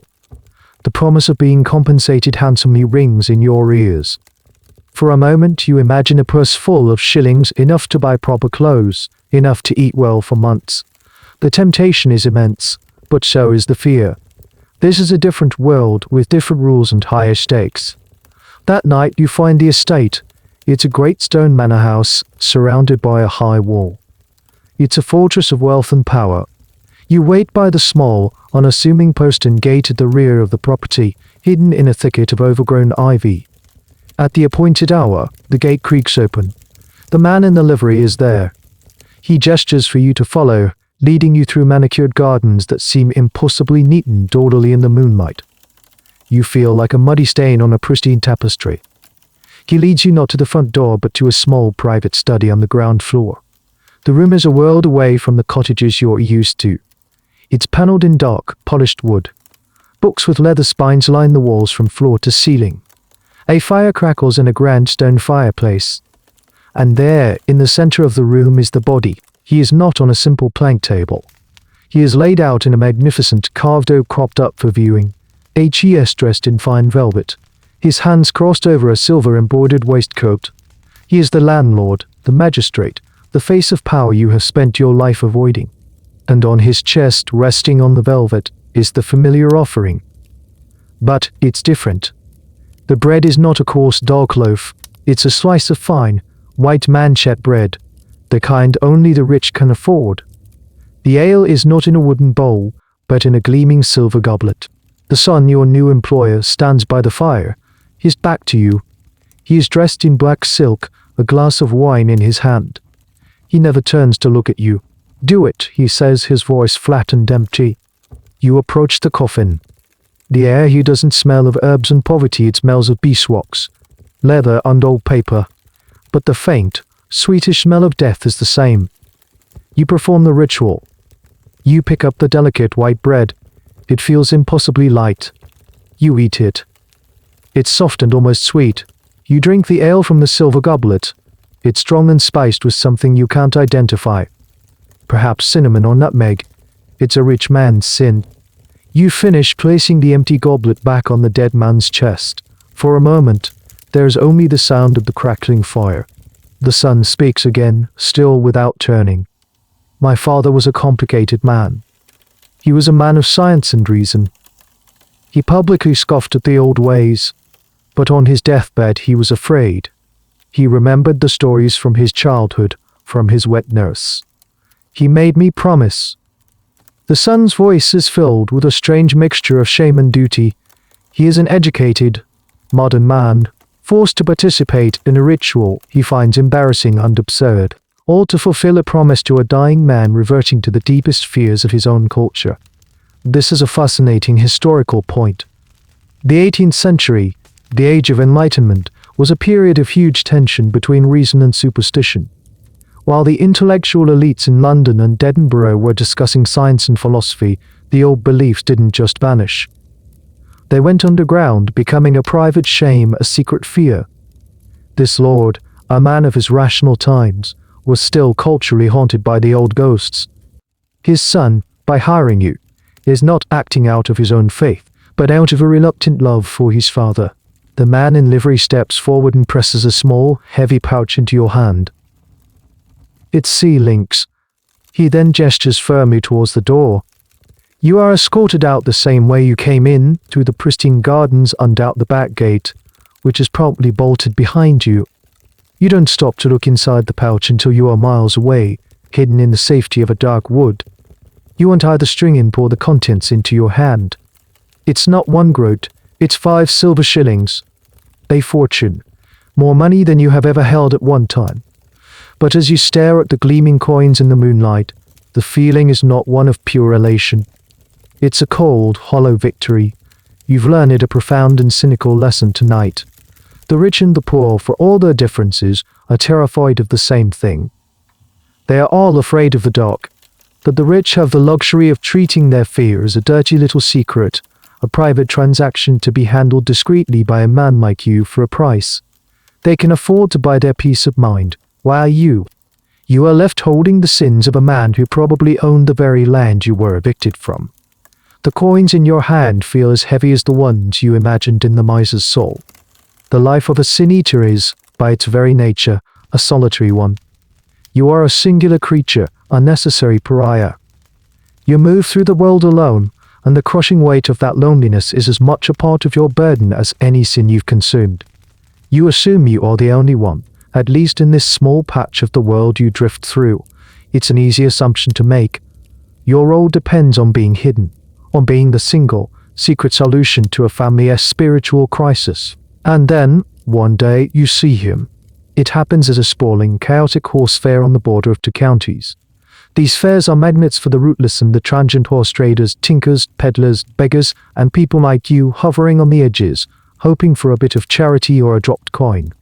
You're there for the same reason, drawn by the faint possibility of opportunity of being lost in a crowd so lure of dread might be diluted. You're watching the proceedings from a distance, hunkered down behind a livestock pen when you spot him across the muddy field. He is you. Or rather, he is another version of you. He has the same look. It's not just the ragged clothes or the unkempt hair. It's something in the posture, a permanent, weary slump of the shoulders as if carrying an invisible weight. It's in the eyes, a haunted, constantly scanning expression that looks at everything and connects with nothing. He moves the same way you do, skirting the edges of the crowd, never making eye contact, instinctively maintaining a perimeter of empty space around himself. No one else would notice him. To the boisterous, laughing crowds, he is just another beggar, another piece of human refuse to be ignored. But you see him with the painful, instant recognition of a creature spotting its own kind in an alien landscape. It's like seeing your own reflection in a warped and dirty mirror. Your first instinct is to shrink away, to retreat further into the shadows. Your profession is a competitive one, in a grim sort of way. Is he a rival? But that thought is quickly replaced by a powerful, conflicting surge of emotion. It's a strange mix of fear, pity, and an overwhelming, desperate curiosity. You are not alone. The abstract knowledge that other sin-eaters must exist is suddenly a living, breathing reality, standing 50 yards away. You watch him for a long time. You see a woman with a child accidentally bump into him. She recoils as if she's been burned, grabbing her child and hurrying away, muttering something under her breath. The man doesn't even flinch. He is utterly accustomed to it. The small, painful moment is a perfect replica of a scene you have lived 100 times. Does he know about you? Can he feel your gaze on a sudden, reckless impulse? You decide to find out. You begin to walk, not directly towards him, but on a long, slow, intercepting course that will bring you near the quiet, deserted edge of the fair where he seems to be drifting. As you get closer, your heart pounds. What would you even say? Hello, brother, and damnation, how's business? The absurdity of it is staggering. There is no manual for this interaction, no social script. You are two ghosts who are about to meet. Your paths converge near a dilapidated stone wall. For a moment you are just a few feet apart. You stop, and you look at each other. For the first time in years, you make direct eye contact with another human being who does not immediately look away in fear or disgust. His eyes are just like yours, full of a deep, ancient weariness. And in them, you see the same flicker of recognition you feel in your own chest. He sees you. He knows. He knows the taste of corpse bread, the chill of the death room, the weight of the groat, the sting of being shunned. He knows your entire life without a single word being spoken. The moment hangs there, suspended in time. It's a silent, profound communion. There is no threat, no rivalry. There is only a shared, unspoken understanding of your mutual wretched fate. It is the most intimate human connection you have had since your old life was torn away. This is a point where history and folklore are completely silent. The accounts of sin-eaters always portray them as solitary figures. There are no stories of them meeting, forming communities, or even speaking to one another. Such an idea was probably unthinkable to the people recording the tales. Yet, it's a statistical probability. In a world of vagrants and wanderers, the paths of such men must have crossed eventually. What happened in those moments is left entirely to the imagination. He gives you the faintest, almost imperceptible nod. It's not a greeting. It's an acknowledgement, a confirmation. I see you. I know what you are. I know what you carry. You nod back a single slow gesture, and then it's over. He turns and shuffles away, melting back into the chaos of the fair. You watch him go until he is just another ragged shape in the distance. You don't feel sad that he's gone. You feel a strange, hollow sense of relief. You have seen proof that you are not a unique monster, but a member of a secret, scattered tribe. The knowledge doesn't make your burden any lighter, but it makes the loneliness feel, just for a moment, a little less absolute. But you are no longer the only one. The life you lead leaves its signature on your body. It's a slow, cruel calligraphy of deprivation and social decay, and you are the parchment it's written on. The changes are gradual at first, but over the years, they become your most defining feature, more so than your ragged clothes or your haunted eyes. It starts with the hunger. Not the acute, desperate starvation of your first few months as a vagrant, but a chronic, no-grade malnutrition. Your diet is a grim rotation of foraged roots, the occasional snared squirrel, and the ritual bread that feels more like a poison than a nutrient. You are always thin, your ribs are washboard beneath your shirt, your cheekbones sharp and prominent. This persistent lack of proper food hollows you out, leaving you with a constant, wearying lack of energy. Then there's the dirt. It's not just the grime from sleeping in ditches and hovels. It's a deep, ingrained dirt that works its way into the very grain of your skin, under your fingernails, and into the creases of your neck and hands. You have no access to regular soap or hot water. A bath is a quick, shivering dip in a cold stream. This layer of filth becomes a part of your identity, a physical manifestation of your unclean status. People see the dirt and they see sin, a visible sign of your moral decay. Your skin becomes a roadmap of your hardships. It's perpetually chapped and weathered from exposure to sun, wind, and rain. Small cuts and scratches, which in your old life would have healed in a few days, now linger for weeks, often becoming red and inflamed, oozing with infection. You have a tapestry of small, faint scars from brambles, sharp stones, and the occasional dog bite. This brings up a fascinatingly grim little detail from medical history. The understanding of hygiene and infection was practically non-existent. People didn't connect dirt with disease. However, they did associate foul smells miasmas with sickness.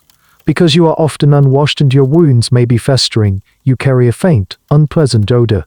This miasma is interpreted by others not as a sign of your poverty and lack of hygiene, but as further proof of your inherent corruption. The stench of sin made literal. Your teeth, once strong, begin to ache. With a diet lacking in vital nutrients on their way to clean them properly, they start to decay. You develop a persistent dull-tooth itch that sometimes flares into a sharp, blinding pain. You learn to live with it, like you learn to live with the hunger and the cold. Losing a tooth is both a relief from the pain and a new mark of your degradation. Your smile, if you ever had a reason to use it, becomes a grimace of blackened stumps and empty gaps. Your body also adapts to its environment in strange ways.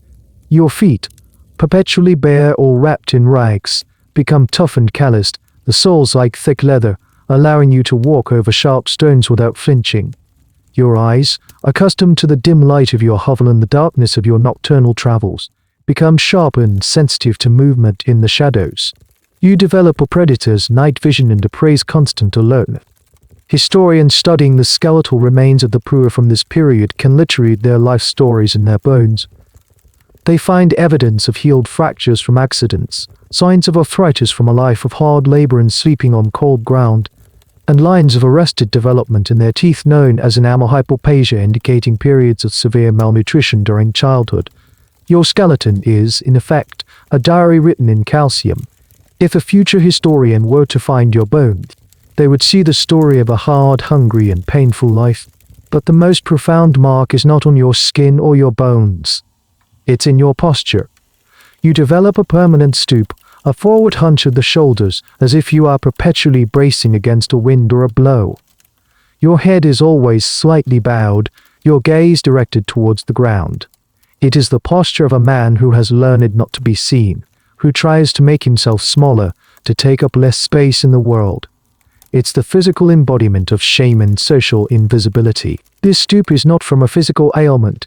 It is a mark branded onto your muscles and spine by years of being shunned. You catch your reflection one day in a still, dark puddle. The face that stares back is a stranger's. It's a gaunt, grimy mask with haunted eyes and a slack, defeated mouth. The marks on your body are no longer just signs of hardship, they have become the uniform of your profession. You don't just do the work of a sin eater, you look like one. Your body has become the perfect vessel for the role society has assigned you, a living testament to the sins you are believed to carry. The physical decay is one thing, but the decay of the mind is a far more insidious process. The endless solitude, the constant fear, and the weight of your perceived damnation begin to create ghosts. Not the spectral, sheet-wearing kind from campfire tales, but ghosts of the mind, born in the quiet, echoing chambers of your own skull. It starts with the dreams. They are relentless and recurring.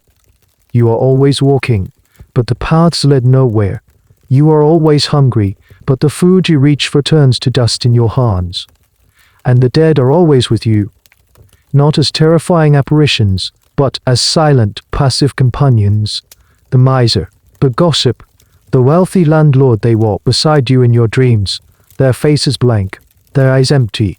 They don't accuse you. They just watch. Their silent presence is more unnerving than any scream. You wake up in your hovel, your heart pounding, the dream faces still lingering in the shadows just beyond your fire. During the day, the ghosts are more subtle. They are tricks of the light and sound. The rustle of leaves in the wind sounds like a whispered name. The creak of a branch sounds like a footstep behind you. You find yourself constantly looking over your shoulder, a jolt of adrenaline firing through you, only to find nothing there. Your senses, honed by years of alertness, have started to turn against you, manufacturing threats where none exist. You begin talking to yourself. At first, it's just muttered curses at the rain or a word of encouragement to get your fire started. But it evolves. You start having conversations. You talk to the fire. You debate with the squirrels. And sometimes you talk to them, the dead. You'll be foraging for mushrooms and you'll say, "Well, landlord, you wouldn't have been caught eating these, would you?" It's a coping mechanism, a way to fill the crushing silence, but you know, on some level, that it's a slide into madness. The core of your mental turmoil is a question that you can never answer. Are the sins real? Do you actually carry them? Your rational mind, a flickering candle in a storm, insists that it's all superstition. But your reality is shaped by the absolute, unwavering belief of everyone around you. When an entire world treats you like a vessel for sin, it becomes impossible not to feel the weight of it. This is a psychological phenomenon that modern science has a name for: the power of suggestion and social labeling. If you are consistently told you are something, a monster, a sinner, a pariah, your mind can begin to internalize the label, to shape your own self-perception to fit the expectation. Historians and sociologists are still debating the extent to which people in the past were products of their time. Did they have the capacity for skepticism against a tide of overwhelming cultural belief, or were they, for all intents and purposes, trapped within the mental framework they were born into? For you, it's not a debate. You are living the experiment. The most terrifying ghost side: you have consumed the sins of dozens of people. Avarice, lust, wrath, sloth, pride. You may not have committed these sins yourself, but you have ingested them. You start to see them in your own behavior. When you feel a flash of anger at a child who throws a stone, is it your anger, or is it the remnant of the wrathful farmer you absolved last spring? When you feel a pang of envy seeing a family share a warm meal, is it your envy, or the miser's greed bubbling up inside you? You begin to lose track of where you end and the sins begin. Your personality, your very sense of self, starts to feel like a composite, a patchwork quilt of other people's failings. You look at your own hands and wonder what sins they have committed by proxy. You have become a walking, breathing archive of human darkness, and the librarian is going mad. A particularly strange and little-known delusion, documented in later centuries, but likely existing for far longer, is Cotard's syndrome, a nihilistic belief where the sufferer thinks they have lost their soul, their organs, or are already dead. They may feel they are a walking corpse. Your condition is a socially induced version of this. You've been told you pawned your soul so many times, that you start to believe it. You feel like a ghost, an empty shell animated by a collection of second-hand sins. The silence of your hovel is no longer a comfort. It's a breeding ground for these phantoms. You sometimes light a second or third candle, not for the light, but to have more dancing shadows to watch, to give your mind something to focus on other than the spiraling thoughts within. The ghosts are winning. They are the only company you have, and their silent, relentless judgment is the sound of your own mind slowly, quietly breaking apart. There are many forms of rejection, and you have experienced them all. The hard-eyed contempt of men, the fearful whispers of women, the stony silence of a shopkeeper. But none of it cuts as deeply as the fear in the eyes of a child. Children are not complicated. They do not understand the theological nuances of your profession or the social mechanics of shunning. They see the world in simpler, more primal terms. They see monsters and they see safe harbors. You are firmly in the first category. To the children of the villages you haunt, you are not a man. You are the creature their parents warned them about to make them behave. Finish your supper, or the ragged man will get you. Don't wander into the woods, the sin eater lies there. You have become a tool of parental discipline, or local legend, a walking folktale. You see it in their games. You might be hiding in a copse of trees at the edge of a village green, and you see a group of children playing. One of them, the designated monster, will hunch their shoulders, adopt a shuffling gait, and moan in a low voice. They are playing a game of Sin Eater, and the other children scatter, shrieking with a delicious, thrilling fear. The sight of it sends a cold, sharp pang through your chest. The encounters are always the worst. A child, chasing a stray ball or a butterfly, might wander away from their parents and stumble upon you by accident where you are resting by a stream. The moment they see you, their face crumples. The innocent joy vanishes, replaced by a wide-eyed, absolute terror. Their mouth opens in a silent toe of shock before they let out a piercing scream and scramble back towards the safety of the village, not even looking back. You never move. You never speak. You learn that the most merciful thing you can do in these moments is to remain perfectly still, to make yourself as unthreatening as possible. Any movement from you would only heighten their terror.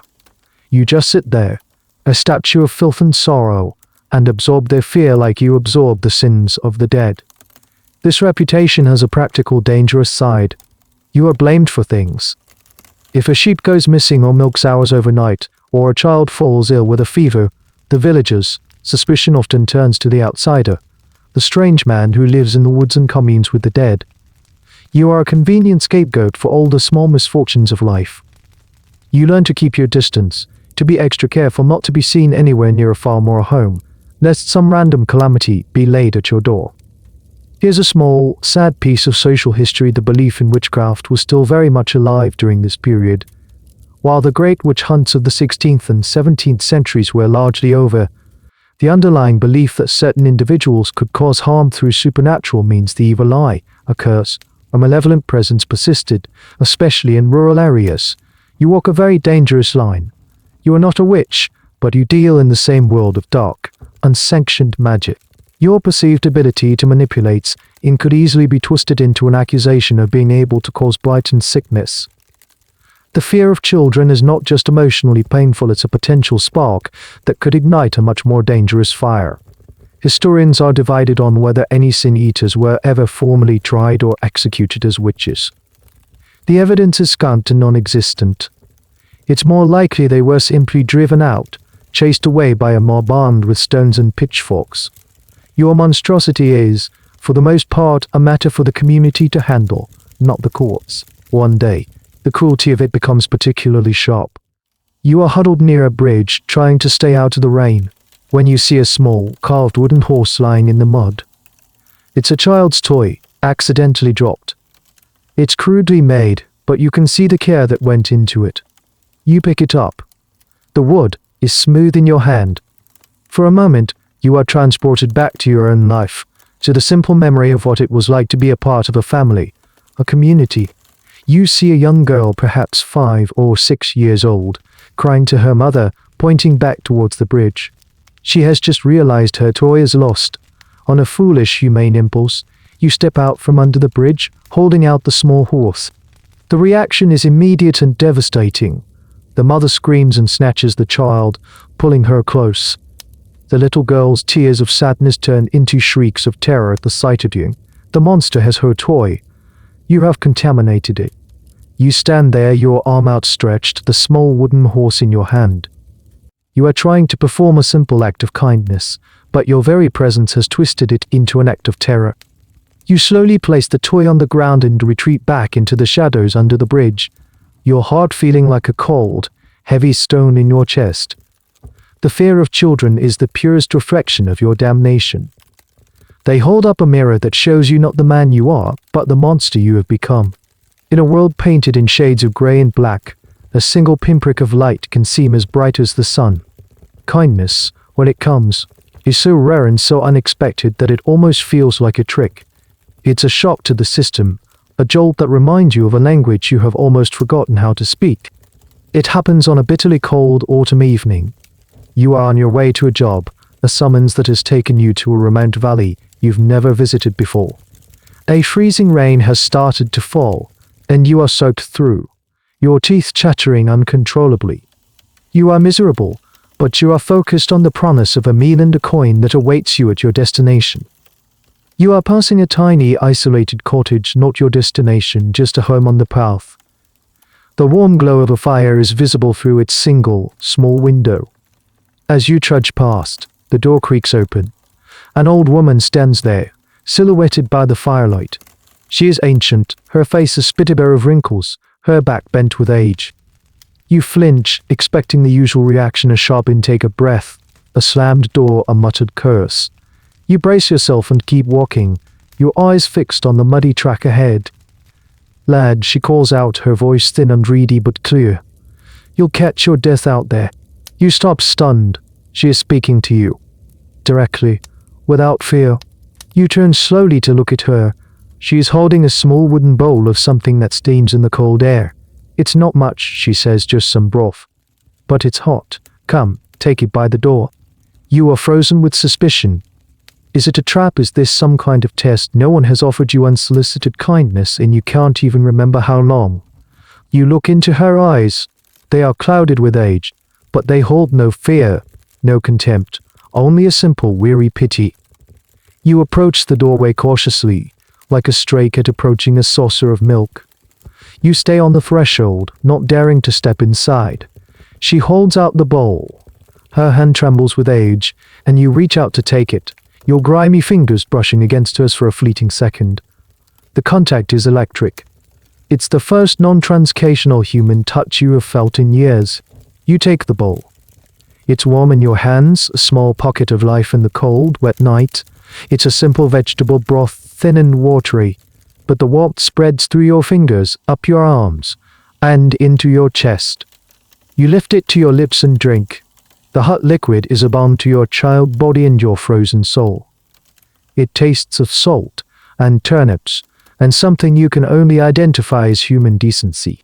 She watches you drink, a small, sad smile on her face. "Not every sin needs a ceremony to be forgiven," she says quietly, almost to herself. "Sometimes a hot meal on a cold night is prayer enough." The words are cryptic, but you understand. She knows what you are. She knows where you are going. And she does not condemn you. She has chosen to see the man, not the monster. This moment raises a fascinating question for historians who study social structures. While the dominant narrative is one of shunning and fear, history is never a monolith. There must have been exceptions, individuals who, through wisdom, eccentricity, or a deep-seated empathy, chose to defy the social script. These small, unrecorded acts of defiance, a shared crust of bread, a kind word, are the invisible threads of grace in the harsh tapestry of the past. But they prove that it was not seamless. There's a strange, niche area of folklore concerning cunning folk or wise women, individuals who often lived on the fringes of society themselves, but were respected for their knowledge of herbs, healing, and folk wisdom. They operated outside the formal structures of the church, much like you, but were often seen as beneficial rather than malevolent. This old woman, in her own quiet way, is acting as one of them, offering a different kind of healing. You finish the broth and hand the empty bowl back to her. You want to thank her, but the words are stuck in your throat. They feel clumsy and alien after so long in disuse. You manage a deep, grateful nod. She takes the bowl and nods back.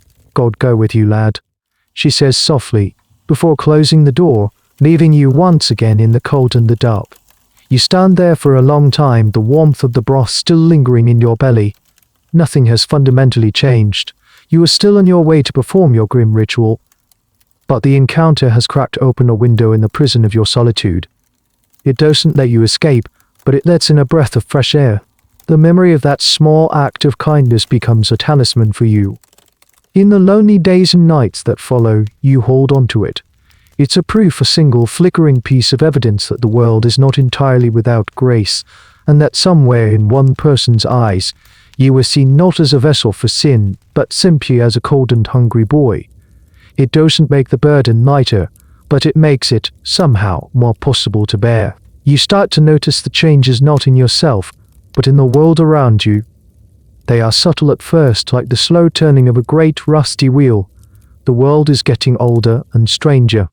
The old ways, the ones that have governed life in these hills and valleys for centuries, are beginning to fray at the edges. You see it in the landscape first.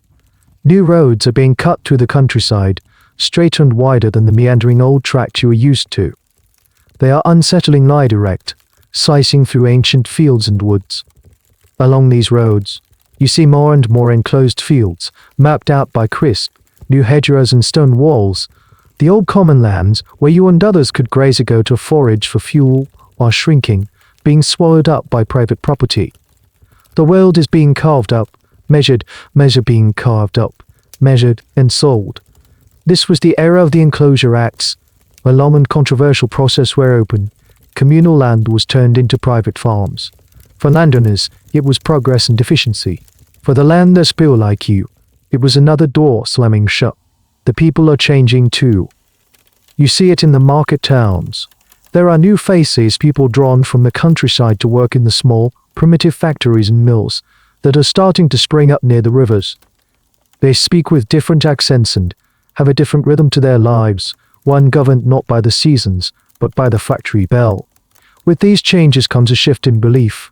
The old fears and superstitions don't die overnight, but they begin to lose their grip. You notice it in your work.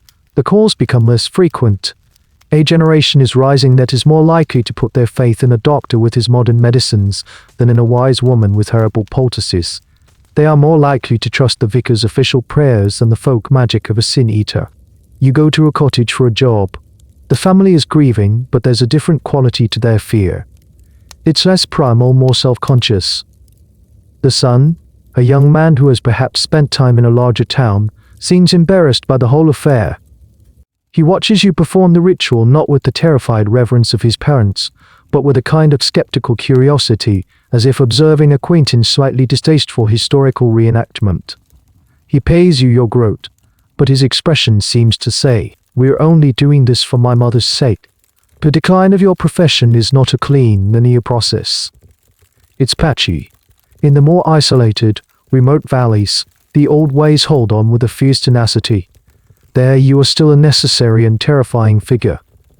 But in the areas closer to the new roads and the growing towns, you are becoming a relic, a walking anachronism.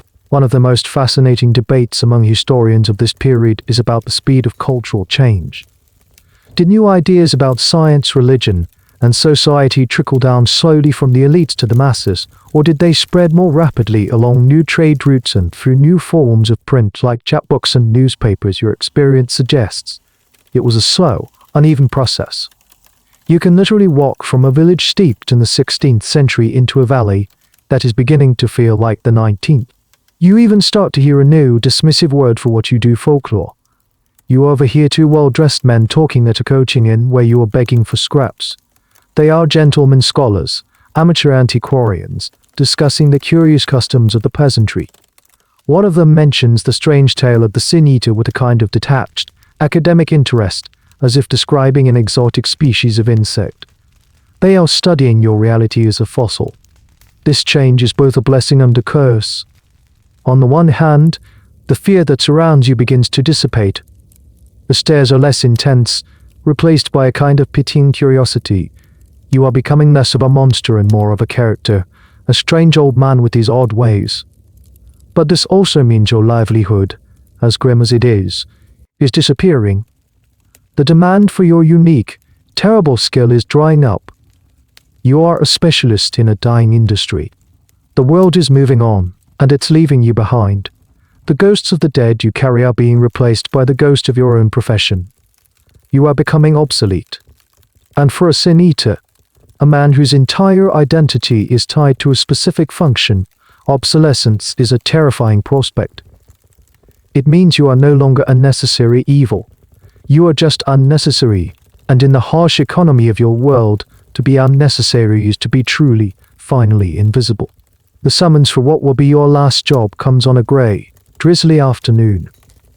It feels no different from any of the dozens of calls that came before it. The go-between is a young lad you don't recognize, his face impassive. The cottage is on a remote hillside, huddled against the wind. The routine is so deeply ingrained in you that you could perform it in your sleep. You walk the familiar path, your body a well-oiled machine of misery. You wait outside the cottage, the damp seeping into your bones. The door opens. You step inside. The scene is exactly as you have pictured it 100 times: the grieving family, the still body, the scent of death and sorrow. But as you perform the ritual, you notice the subtle shifts, the final evolutions of the changing times. The body on the table is that of an old woman, one of the last of a generation that held the old beliefs as gospel. Her children, the ones who have summoned you, are middle-aged. They watch you not with fear, but with a kind of weary, dutiful sadness. They are not doing this for themselves, or even for the salvation of their mother's soul. They are doing it for her, a last request to honor the traditions she grew up with. You lift the bread from her chest. It feels lighter than usual, almost weightless. You eat it. It has no taste, not of gossip or greed. It tastes only of bread. The magic is gone. The ale in the bowl is just ale, bitter and trickling, and you feel nothing but the liquid trickling into your empty stomach. The morbid, sensory connection you once had to the sins of the dead has vanished. You are just an old man, eating a piece of bread and drinking some ale in a sad room. When you are finished, the eldest son steps forward. He is a sturdy, practical-looking man, a blacksmith perhaps, his hands calloused from real work. He doesn't toss the coin on the floor. He doesn't leave it on a stool. He looks you directly in the eye, a rare and unsettling event, and places the groat into your open palm. His touch is firm, calloused, undevoid of any fear. "Thank you," he says, his voice low and even. "My mother rests easier for it, I'm sure." His words are kind, but they hold a note of finality. He is thanking you for a service rendered, like one would thank a carpenter for mending a chair. The ritual has been stripped of its terror and its power. It has become an act of nostalgia, a final closing of a chapter of his family's history. There is no awe, no revulsion, only a quiet, polite dismissal. This moment reflects a key process studied by folklorists at WWII: isolation. It's what happens when a powerful, deeply felt belief or ritual loses its original meaning and survives only as a quaint custom, a harmless superstition, or a performance for the sake of tradition. The fear has evaporated, leaving only the empty shell of the rite. For the family, it's a gentle transition. For you, it's the end of your world. A curious little detail from this period is the rise of the professional undertaker. In the past, laying out the dead was a job for the family, particularly the women.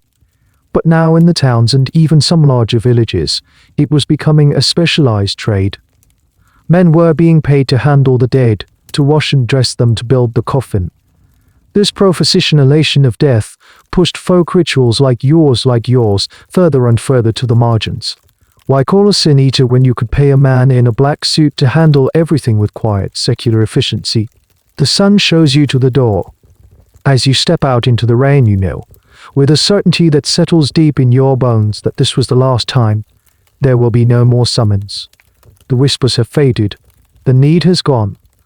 The world no longer requires a man to eat its sins.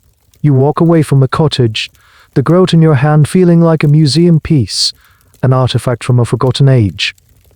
Your purpose, the grim axis around which your entire life has revolved for decades, has been rendered obsolete. For years, you were the sin eater. It was a cursed identity, a painful one, but it was an identity nonetheless. It gave you a place in the world, even if that place was in the darkest shadow. Now the shadow itself has disappeared. The sun of a new, more rational age is rising, and it casts no such shade. You are not the sin eater anymore. You are just a man. An old, broken, forgotten man with no trade, no purpose, and a pocket full of ghosts that no one else believes in anymore. The weight of all the sins you've consumed suddenly feels heavier, not because you are the Oriole, but because you are the only one left who remembers them. The silence that follows is a different kind of silence. It's not the tense, waiting silence between jobs. It's a vast, empty silence, the silence of a purpose extinguished. The whispers on the wind have ceased. The secret messages no longer appear in the hollow of the old oak tree. The world has moved on and has, in its relentless forward motion, forgotten you exist. You are no longer the sin eater, a figure of fear and secret necessity. You are now simply a vagrant, an old, homeless man. In a way, you have come full circle back to the state you were in just before that first fateful invitation, but you are not the same person. The years have hollowed you out, filled you with memories and ghosts, and then sealed you inside yourself. Your routine changes. There are no more nocturnal journeys to candlelit cottages. Your days are now a simple, brutal cycle of finding food and seeking shelter. The handful of coins you saved from your last few jobs dwindles with alarming speed. You buy stale bread, a little cheese, and when the money is gone, you are left with nothing but your own failing resources. You try to beg, but even that has changed. You are no longer the terrifying bogeyman who could scare a person into tossing a coin out of fear. You are now just a pathetic figure. People look at you not with fear, but with a mixture of pity and annoyance. You are part of the landscape of poverty, another anonymous, wretched face. Some people give you a farthing. Most just walk on by, their expressions hardened by the increasing number of poor and displaced people flooding the towns. You have lost the one thing that made you stand out, the very thing you hated most, your monstrous reputation. The hovel that was once your grim sanctuary now feels like a tomb. It's no longer a base of operations, it's just a pile of stones where an old man is waiting to die. The loneliness which was once a sharp, ever-present companion has now become a dull, suffocating blanket. At least when you were working there was a connection, however twisted, to the world of the living. You were a part of their lives at their most critical moments. Now, you are a part of nothing. This fading away of a folk tradition is a common historical pattern. Think of the village matchmaker, the traveling storyteller, the weaver of homespun cloth. As society modernizes, these roles, once central to community life, become obsolete, replaced by new technologies and social structures. The people who perform these roles are often left behind, living artifacts of a bygone era. The key difference is that they're gone era. No one feels nostalgia for the passing of the sin eater. Your disappearance is met with relief, if it is noticed at all. A strange, little-known aspect of social history is the concept of a good death. For centuries, a good death was one that happened at home, surrounded by family, with all spiritual and worldly affairs in order. The rise of hospitals and, later, hospices in the 19th and 20th centuries changed this fundamentally. Death became medicalized, institutionalized. The decline of your profession is an early tremor of this massive shift. The process of dying was slowly being removed from the home and from the realm of folk belief, and placed into the hands of professionals. You are an early casualty of the modernization of death. You find yourself haunted by a new kind of ghost, the ghost of your former self. You remember the man you were before all this, the tenant farmer with calloused hands and a simple life. He seems like a different person entirely, a character from a story you once read. Then you are haunted by the ghost of the sin eater, the feared and necessary creature of the night. He too seems like a stranger now. You are left in the middle, a hollowed-out man who is neither. You spend your days wandering, with no destination. You follow the new roads, watching the carriages of the wealthy pass you by in a cloud of dust. You see the new factories belching smoke into the sky.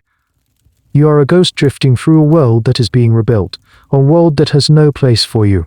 You are not just forgotten, you are irrelevant. And in the stark and sentimental calculus of this changing world, irrelevance is a quiet, lonely death sentence. The weight of your past is immense, but the emptiness of your future is what will ultimately crush you. In the twilight of your life, time itself begins to warp. The days are long, a monotonous stretch of grey sky and grumbling stomach, but the years have vanished behind you like a half-forgotten dream. You are old now. Not just old in years, but ancient in the way a weathered rock or an old tree is ancient. Your body is a symphony of aches and pains. Your mind, once a whirlwind of fear and morbid speculation, has settled into a state of quiet, weary confusion. You sit by a slow-moving river, watching the water slip by, and you think about the weight. The weight of all the sins. For decades, it was your defining characteristic, the source of your identity and your torment. You felt it in your bones, tasted it in your mouth. It was a real, tangible thing, but now, under the pale, watery sun, you begin to question it. What is a sin, really? Is it a metaphysical stain on a soul? A black mark in God's ledger book? That's what the vicar believed. That's what the grieving families feared. Or is it just a word for the endless, clumsy ways that people hurt each other, the misers? Sin was not some abstract evil, it was the hunger of the families he drove into poverty. The gossip sin was not a demonic whisper, it was the pain and shame she caused with her sharp tongue. The landlord's sin was the secret, knowing fear that his wealth and power were not enough to save him from the same darkness that awaits everyone. You realized that what you consumed was never the sin itself. That was impossible. You consumed the fear of sin. You swallowed the grief, the guilt, and the terror of the living. The Brendale were just a vehicle for their desperate hope that something could be done.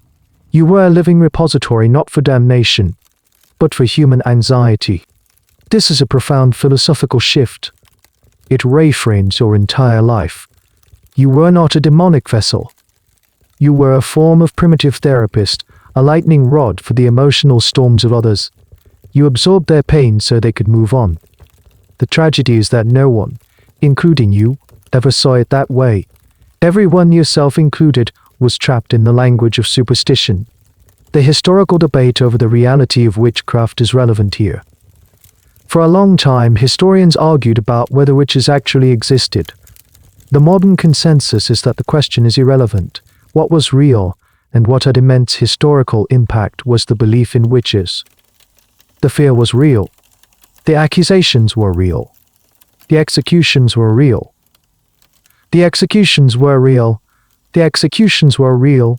Similarly, the question of whether sin can be eaten is less important than the fact that people believed it could, and that this belief created a role for you, shaping your life and the lives of those around you. The consequences were real, even if the premise was an illusion. You look at your gnawed, trembling hands. You once thought they were tainted, stained by the sins of others, but now you see them differently. They are just the hands of an old man. They are scarred from a lifetime of hardship, but they are not damned. They are simply worn out. This realization doesn't bring you peace. It's too late for that.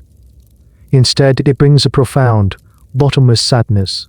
Your entire life, your suffering, your isolation, it was all based on a shared misunderstanding, a collective fantasy. You were the monster in a story everyone agreed to believe in.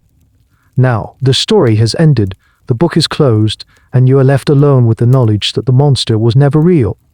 A little-known bit of trivia: the word sin itself comes from an Old English root, sin, which is related to the idea of being or it is true. In its earliest sense, a sin was an affirmation of a transgression, declaring it is true, I did this. You were the one who stood up and took that affirmation on behalf of the dead. You became the truth of their failings. The weight you feel now is not the weight of their sins. It's the weight of your own life. The weight of the hunger, the cold, the loneliness. The weight of the fear in the children's eyes. The weight of the kindness from the old woman with the bowl of broth. It's the weight of memory. This weight is real. It is not supernatural. And unlike the sins of others, there is no one who can eat it for you. You must carry it yourself, all the way to the end. The river flows on, indifferent, and you watch it. A man finally, terribly, free of his own curse, left with only the burden of himself. The end approaches not like a roaring lion, but like a soft creeping tide. Your body is failing. The aches are no longer intermittent, they are a constant, dull fire in your joints. Walking, which was once the defining action of your life, is now a slow, painful shuffle. The world, which you once traversed with a vagrant stamina, has shrunk to the space between a riverbank and a small, sheltered copse of trees. Your thoughts turn with a grim and final irony to your own death. You, who have attended so many deathbeds, you, who have been the final, crucial actor in the drama of other people's last rites. You, who have officiated the passage of dozens of souls. Now, you must face your own. And you must face it alone. A question, both absurd and profound, lodges itself in your mind: who will eat your sins? The question is a cosmic joke. You are the last of your kind, a walking encyclopedia of a defunct ritual. There is no one to call, no one to perform the service, no one to stand over your still body, consume the bread of your life's failings, and pawn their soul for your peace.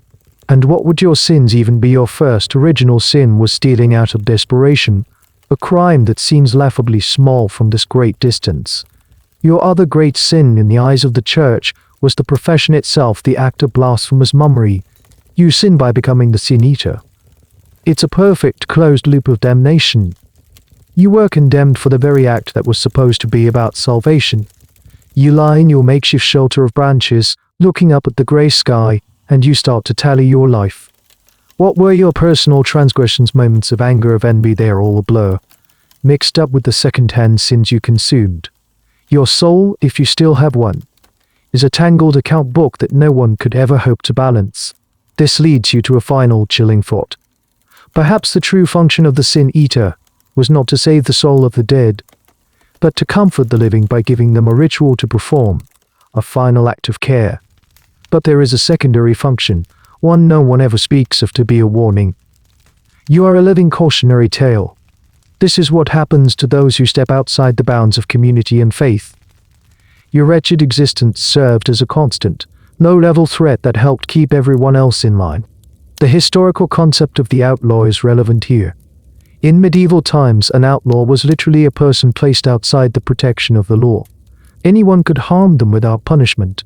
While you were never formally declared an outlaw, you lived a similar existence outside the protection of social custom, religious grace, and human empathy. Your funeral, or lack thereof, is the ultimate expression of that status. There will be no grieving family to watch over you. No one to wash your body and dress you in a clean shroud. No one to light a candle. No one to place a slice of bread on your chest. No one to pay a groat for your soul. A strange peace settles over you with this realization. You have been so utterly alone in life that the prospect of being alone in death feels consistent. It's the natural conclusion to your story. To expect anything else would be a fantasy. A lesser-known burial custom from some parts of Britain was the sin-offering stone. This was a stone near the churchyard where the coffin would be rested during the funeral procession. A small offering, usually a coin, would be left on the stone as a final symbolic payment for the sins of the deceased. It's another echo of the same deep-seated need to transact with sin, to pay it or have no such transaction. Your death, real or imagined, will die with you. You close your eyes. You are not afraid. Fear is an emotion that requires energy, and you have none left. You are simply ending. The tide is coming in. You think of the old woman with the broth. You think of the other sin-eater at the horse fair. You think of the face of the first dead man you ever served. They are all just pictures now fading in your mind. Your last coherent thought is one of pure, simple irony. The ultimate, unanswerable question. When a sin-eater dies, does all the sin he has consumed die with him? Is his death a final, silent act of purification, wiping the slate clean for everyone he ever served, or does it all just dissipate into the air, like smoke from a snuffed-out candle? You will be the only one to ever know the answer, and you won't be around to tell anyone. The world narrows to a pinpoint of consciousness. The pain in your joints fades into a distant hum. The gnawing hunger in your belly is a long-forgotten memory. There is only the sensation of cold, a deep and profound cold that seems to be rising from the earth itself, seeping into your bones, slowing everything down. Your breathing, which has been the steady rhythm of your life, becomes shallow, a faint flutter in your chest. Each breath is a conscious effort, a small victory against the growing stillness. You are no longer in your hovel or by the river. You are in a place between places, a grey, misty landscape that exists only in your fading mind. You see a path ahead of you. It's the same muddy lane you have walked 1,000 times, but now it is quiet, empty. There are no judging eyes, no children to point and whisper. The silence is not a threat. but a comfort. It is the sound of release. As you walk this final, imaginary path, figures emerge from the mist. Not the silent, accusing ghosts of your dreams, but something different. It is the tenant farmer you once were, his hands calloused from honest work, his face weathered but not yet broken. He looks at you with a kind of sad understanding and then turns, walking back the way you came, disappearing into the past. Then you see the old woman who gave you the broth. She is standing by the side of the path, holding her empty bowl. She smiles a gentle, toothless smile, and nods at you as you pass. It is a gesture of farewell. Finally you see him, the other sin eater from the horse fair. He is standing at a crossroads up ahead. He looks at you with his weary, knowing eyes. He doesn't speak, but you understand. He is waiting for you. He is the only one who could possibly understand the journey you have taken. He is your silent, solitary reception committee. This is not a vision of a Christian afterlife. There are no pearly gates, no angels, no final judgment from a throned God. This is a folk afterlife, a dream passage stitched together from the fragments of your own life. Historians often debate the true nature of popular religious belief, arguing that for most people, it was a bricolage a DIY assembly of official doctrine, local folklore, and personal experience. Your final moments are a testament to that, a uniquely personal heaven, or perhaps just a uniquely personal peace. The last sensation you have of the physical world is the feeling of a single, cold drop of rain landing on your forehead. It is a final, gentle touch from the world that tormented you and sustained you. It is a baptism and a last rite, all in one. Your last breath leaves your body in a small white puff of mist, visible for a moment in the cold air before it vanishes. It carries with it the memory of bread and ale, the weight of the groat, the chill of the death room, and the warmth of a single bowl of broth. Your body lies in the quiet copse of trees. The seasons will turn, the leaves will fall and cover you. The snows will come and go. You will slowly, quietly, return to the earth from which you came.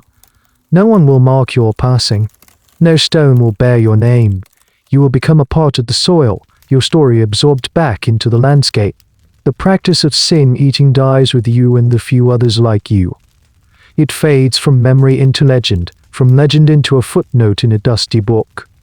It becomes a strange, half-believed tale that scholars whisper about, a curiosity of a darker, more superstitious time.